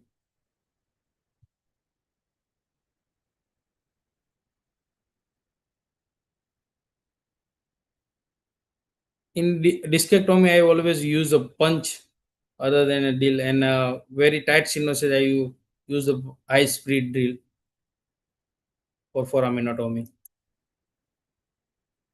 This is how look the flavum after the doing the foraminotomy, complete foraminotomy. This is a cleft. This is a medial cleft. Then I dissect from medial to lateral and superior to inferior, and I remove the flavum piecemeal manner.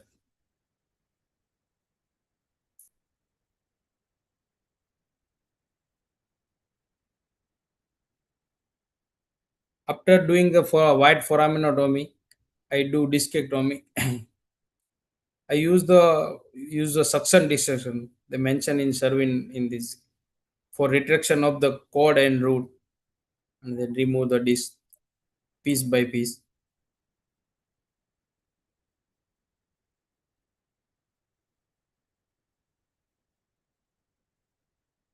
I dissect now root from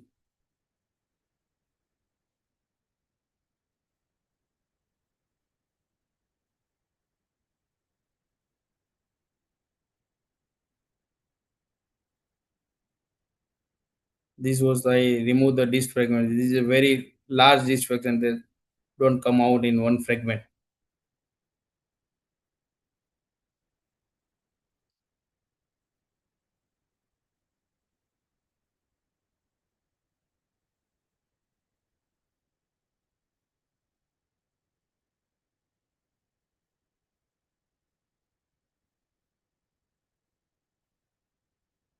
So I remove this piecemeal. I retract nerve root from my suction dissector one side. I rarely use some nerve root retractor. I use always suction dissector for retracting the nerve root, and use the carry disc forceps for removing of disc.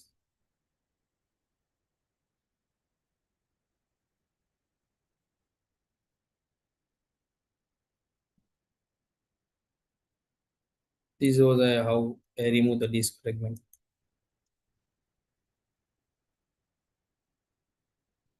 The use fragment come.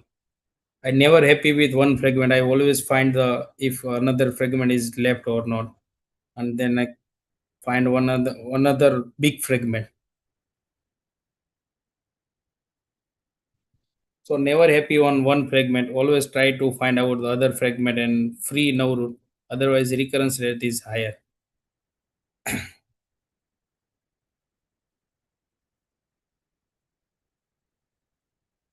This is final decompression. I check for more another fragment or not.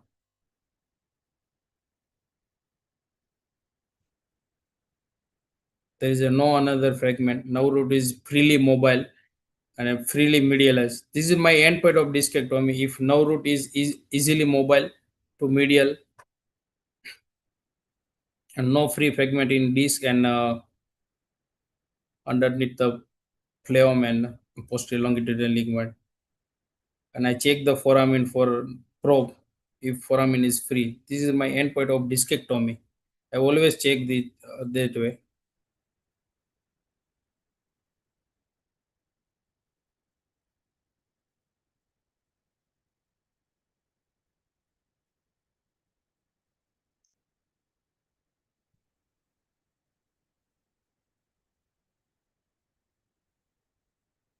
This is one other fragment is came out. So I checking is utmost priority. This is final decompression. This is a no root free. Then I take the hose for if anything left out can come out. So in far lateral disc herniation, you should plan the according to your disc herniation. I plan the 4 centimeter away from midline and 1 centimeter away from the lateral margin of pedicle. Dock the tube at pars region and do the discectomy. Disc herniation adjacent to T-lip can also be possible with MIS surgery.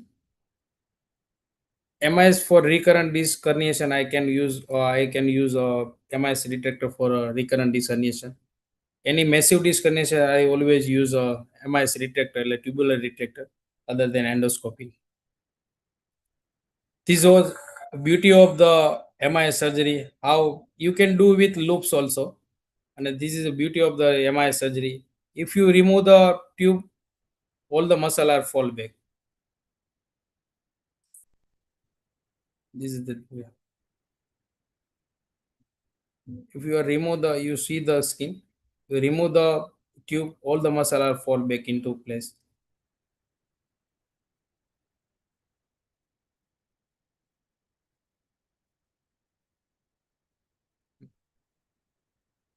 The minimal invasive spine surgery point to remember learning curve begin with simple straightforward case. Keep tubular retractor parallel to dismus. For initial case, always check epi and lateral view. Tubular retractor position should be close as to the lamina as possible. Don't start fenestration till you identify the proper anatomy. Otherwise, you'll end up with used dural tear in lateral side. In redo case of any confusion, use epi and lateral well. If any individual durotomy, difficult to suture, I use always muscle patch and tissue glue ready. In my incision for this is already small, surgical time is very less, result are good. Why should I change? Incision remains same in obese, recurrent disc, far lateral disc herniation. Can deal with opposite side pathology as well. It is begin of MIS journey, MIS tubular discectomy. It real benefit when is MIS TLIF, MIS decompression for canal stenosis, MIS cervical disc herniation, so on. On will, thank you so much. Thank you, sir, for the wonderful presentation, giving us the good live demonstration that people will be able to explore and even get through these videos. They will also learn certain few points as well. Before we get on to the next question, that will be mostly the session where we will be having a case discussion. There are some few questions, if you don't mind, can I ask you? These are the basic question, and any of the new surgeons would be, would love to understand about it. Now, since you have been started your MIS journey almost like I think so half a decade back or less than that as well. So, what common mistakes does the young surgeons basically do while they're doing the first tubular discectomy cases, sir? And how and what can they do to avoid them? So, can I answer? So it's for you only, sir. Oh, It's your sorry. it's you for So, you. sorry, the young surgeon, you always, in my initial career, I mistake docking very hard to into interlaminar window. First mistake I had taken that. Second is I start to less laminotomy. So I strip off the phleum. During stripping of the phleum is the used dural there. Second I mistake make is very inadequate fenestrated. Then I remove the disc first, then do phleum removal. They end up with a dural tear. So I think inadequate fenestration and start without doing proper fenestration foraminotomy. We're doing discectomy is the very hazardous for dural tear. Okay. Dr. Shravan, sir, your take on this? I think very beautifully demonstrated video of the discectomies and the steps. Most of the mistakes I think all of them I've also done in the initial part of my tubular practice. I think the first and the foremost thing I would point is wrong level, which happened to me, and I've been very confident that I've reached the laminotomy is done, flavotomy is done, root is freed, I've reached the disc, and then you find out that it is not the correct level. Oh. I think this is also very important in different levels, because most of our disc prolapses are L4-5, L5-S1. And see a lot of L5 sacralizations, sometimes even S1 is lumbarized. And if we go through just through numerical marking, we might end up at the wrong level. So all our effort of the first 15-20 minutes or the 45 minutes are waste. We have to do basically it's the entire surgery to be redone. So wrong level is not, I mean, it is one of the things we should be careful about, especially that's what we should keep taking AP and lateral views. And second, I would say is for docking, I think to make the surgery comfortable, being parallel to the disc space is also of extreme importance. Because what happens is if we are not in line with the disc space, we keep struggling to enter the disc. The instruments keep hitting the tube, keep moving the tube, and it might end up with a dural tear. So this you should always square the disc space on the C-arm AP view. Tilt it one way or the other. Make sure the end plates of the disc space are dead parallel when we dock. And that is where I think we care careful about. I think dural tear and everything, we have done big dural tears, rootlets coming out. I think we should it's a different topic entirely. Complications of tubular surgery is a entire, 2-hour talk by itself. Correct, sir. Correct. Dr. Swarnakumaar, any thoughts upon this, sir? Yeah, as we all discussed, I think we have to go in layer by layer before entering into the canal, the superficial layer of flaval dissection, and start with the bony dissection and go into the flaval dissection is the important key to avoid dural tear and approach the disc after having a clear view or in the fenestration. That's my key point in this discussion. Great, sir. Great, sir. Great, sir. Dr. Ankit, I have seen in one of your videos, and you mentioned about it, that you always go for the second piece. Just wanted to understand your ideology behind it. Like, even if the main disc has been removed, you always find the second one. So what was the thought process behind it, sir? So sometimes happen if you are remove the one piece and recurrence is within 2 to 3 days. So always check for complete discectomy and whatever fragment is come out, always remove all the disc, whichever fragment is come out. So I always check first, second, third piece till I get enough confident to I can then wide pheromonotomy and adequate discectomy. So I will check, repeat and repeat. And sometimes I found 2, 3, 4 fragment also. Okay. So let's consider like in your experience, if there is there will be certain type of discrimination, absolutely, and in which patient you will prefer to do an open instead of an MIS, sir?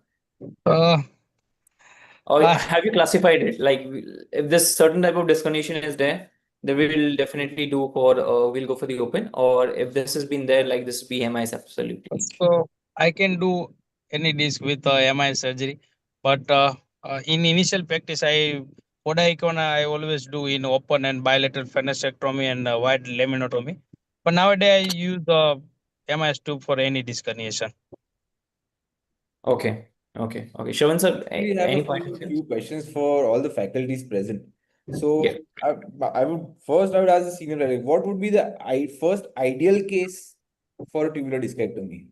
Now, if especially for beginners, if I want to gain more confidence that yes, I have successfully completed a tubular discectomy, that will encourage me to do more. What would be the first ideal case? So Jhala sir, Swarnakumaar sir, Ankit. So in my point of view, L5S1 with sequestered fragment is the ideal case to start the MIS surgery. One of the easiest case, and you can finish within the. Yeah, the beginners, they should identify a big disc. What they say is easily as fenestrated disc, inferiorly migrated or superiorly migrated disc. They can easily identify and take it out. And big disc there to identify for the beginners. I think very valid points made, because L5S1 is a good level. It has a wide interlaminar window naturally, which is provided. So it has less bony work. We can start doing our discectomy work easy before we get the fatigue. Next is, do you always do a subtotal kind of a discectomy, or you just remove the free fragments and it's a targeted fragmentectomy kind of approach and then you're done with it?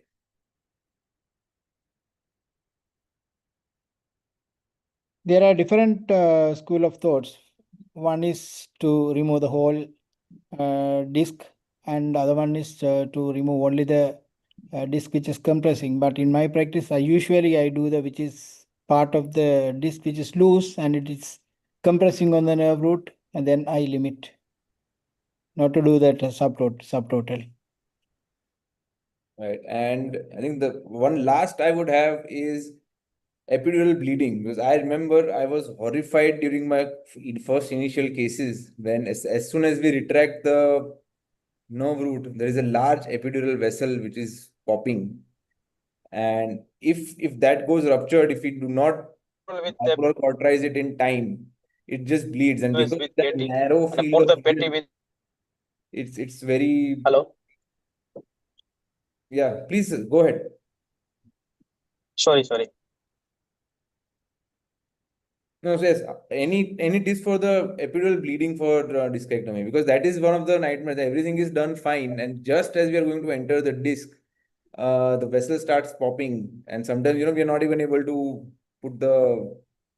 we're not able to stop the bleeding. As in the initial learning curve, what is your experience with that?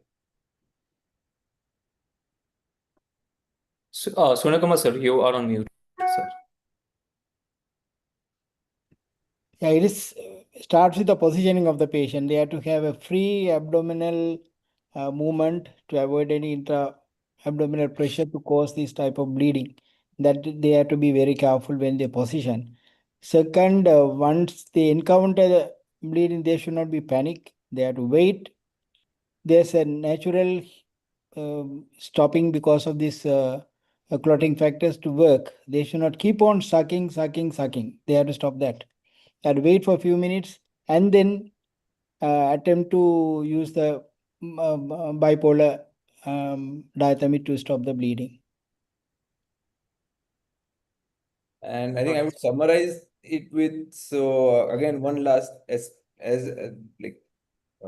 remembering my own incident, when in the initial part of the practice, when we see the disc, as a young surgeon, we get excited that yes, and we start pulling on the fragment, but we have not done adequate, milking out of the fragment, or it's just there. It's not it does not come out with 2 or 3 pulls. It's very tight. So, any tips on how to manage that?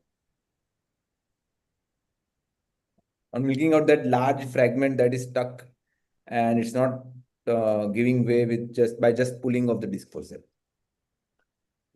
A blunt dissection around that mouth of the disc which is prolapsed. So it has to be dissected clearly before pulling it, because otherwise it might cause in piecemeal and we can miss the fragments which may be inside. The mouth has to be opened with blunt dissection, or even we can use a dissector to open the mouth to take out the disc.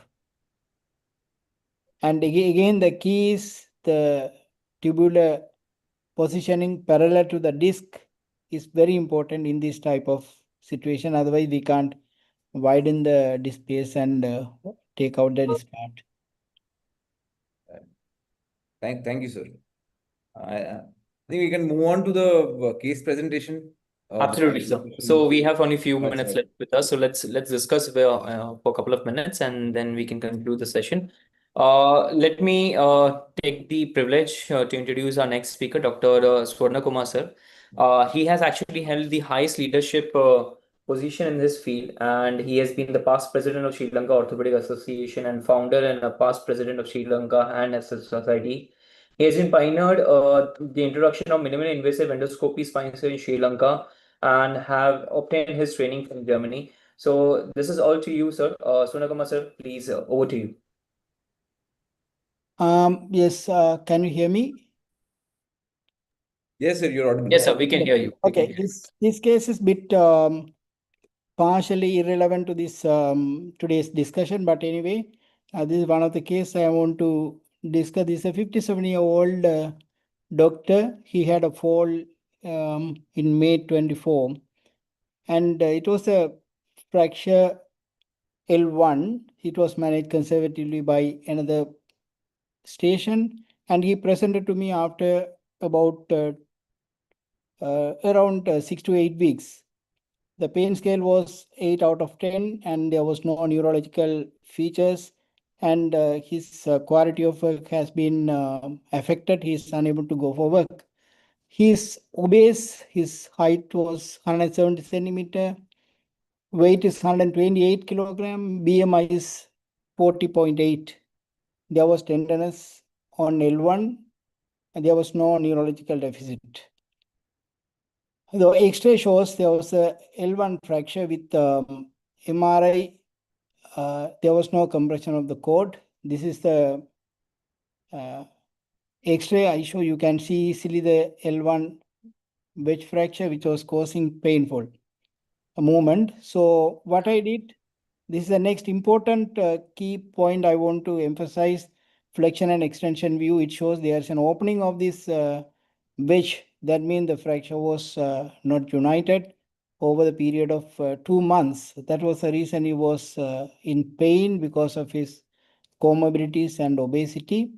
And this is the MRI. It shows there is a fluid within the vertebral body that shows there's a non-union, and it is opening up with extension.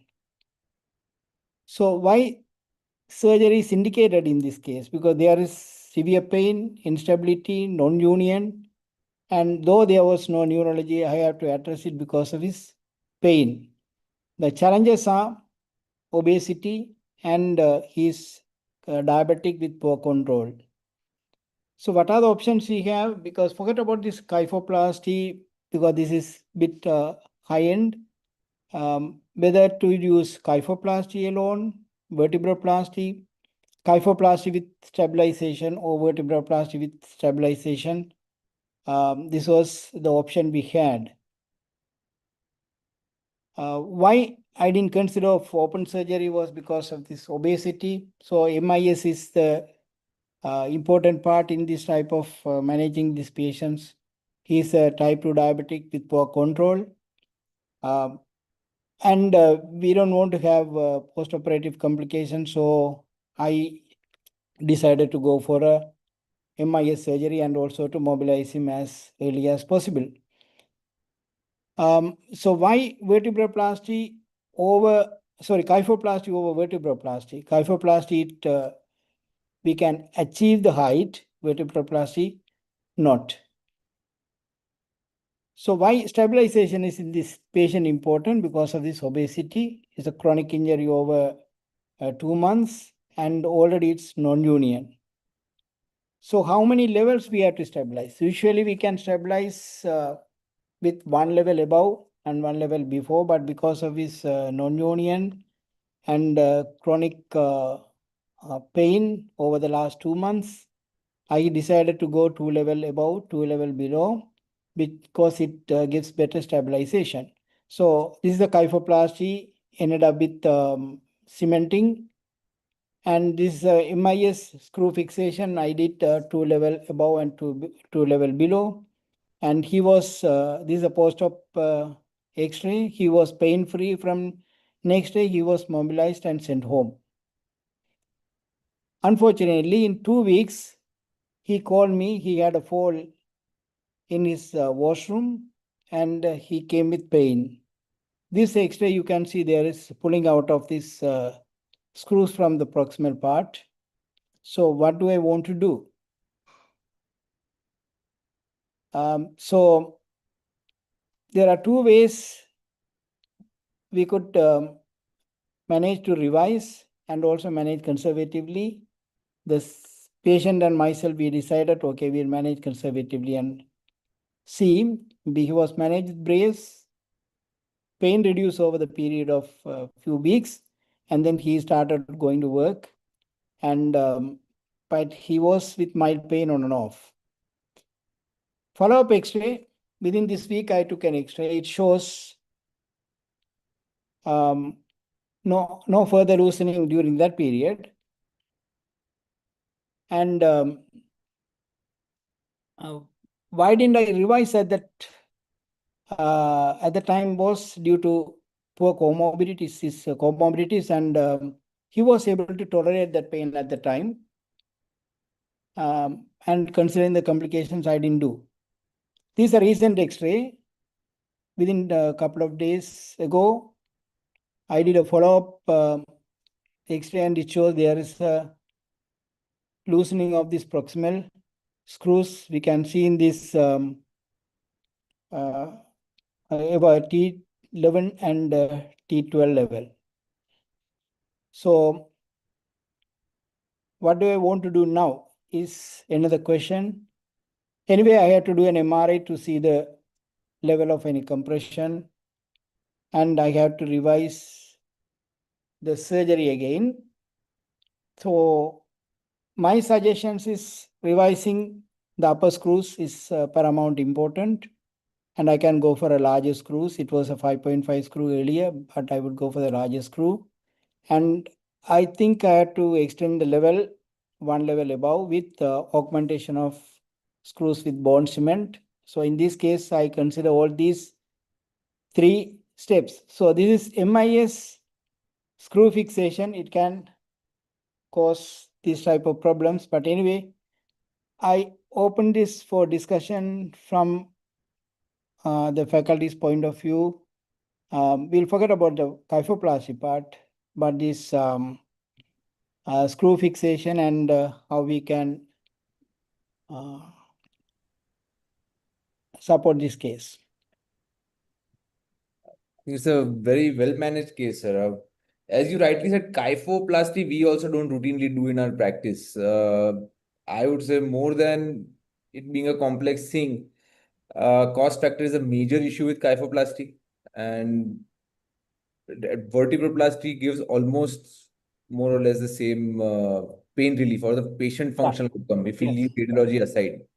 So I would have also gone for the same thing as like as you have described, vertebroplasty, but with fixation, because vertebroplasty alone, I reserve it only for very comorbid patients who are unfit for GA, who are ASA grade 4 or 5, who cannot withstand even some amount of general anesthesia.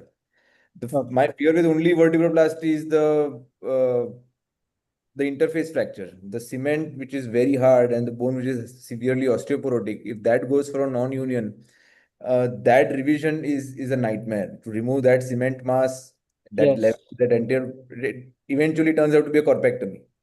So I think I would have done the same thing, vertebroplasty and MIS fixation. So how about vertebral body augmentation and the sagittal balance with it? Like, if we are trying to do vertebroplasty, we are trying to see the size of the vertebral body is shrinking as of now. But in augmentation, we will be restoring its height, and the sagittal balance will be maintained of the patient. So that is where the dynamic films come in.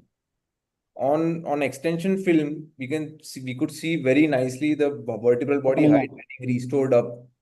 And once that is restored, it falls in place. The sagittal balance is taken care of.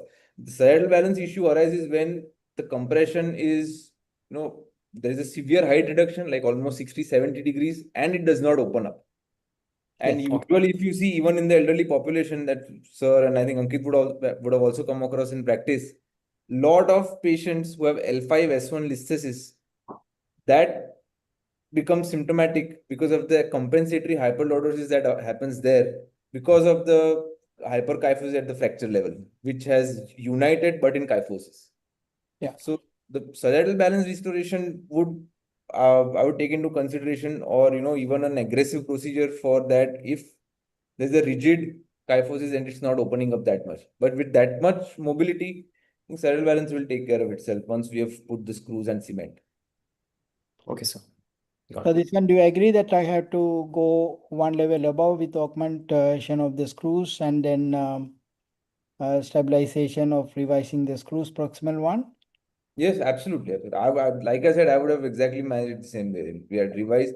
I understand the complications that come with, obese patient revisions. We have to go open surgery because we cannot, find those even if the screw any drops inside that fat mass. It's again, we have to find a lot of IITV shoots.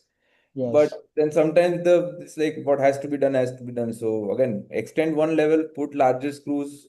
Probably, I think AOSYS has very good cement fenestrated screws. Yes, I have used. They are very good. So I would have put cement through the screw as well to increase the pull-out strength. So one question from my end, do you consider doing the T-score value for each and every patient? Or do you consider having only those vertebral compression fractures if you have into consideration so that we can avoid these kind of situations altogether? Sir? Can you repeat it? So, DEXA scan. You routinely do DEXA scan, yes. Yeah. You routinely I do to assess their fragility situation, yes. Okay. Okay. I think again there are two schools of thought in this. I know surgeons as like colleagues as well as senior surgeons who regularly do DEXA scans for all fixations. Yes. But we don't do it. We don't do DEXA scans at all. All right. Because Okay. usually severe osteoporosis, we can see on the X-ray that sir also showed, we can see osteoporosis pretty severe.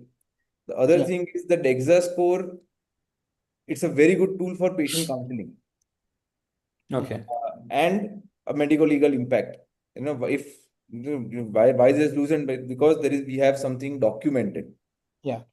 But having said that, obviously in osteoporotic fractures, we are going to supplement and treat the main cause, which is osteoporosis. You know, we have to give the teriparatide, denosumab, all the molecules.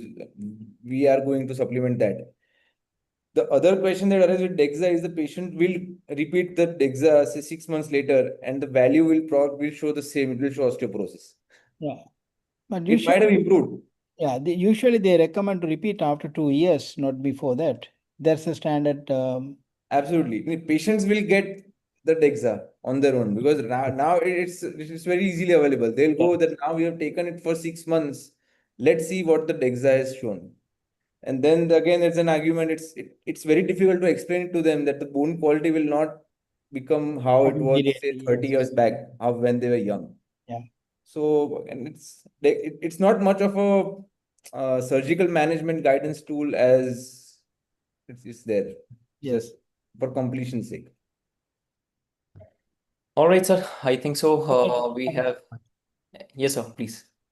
Thank you so much for giving me these opportunities through AOSYS in this forum to discuss. And I gained a lot with your tubular dissection and these techniques and some videos. It was very useful.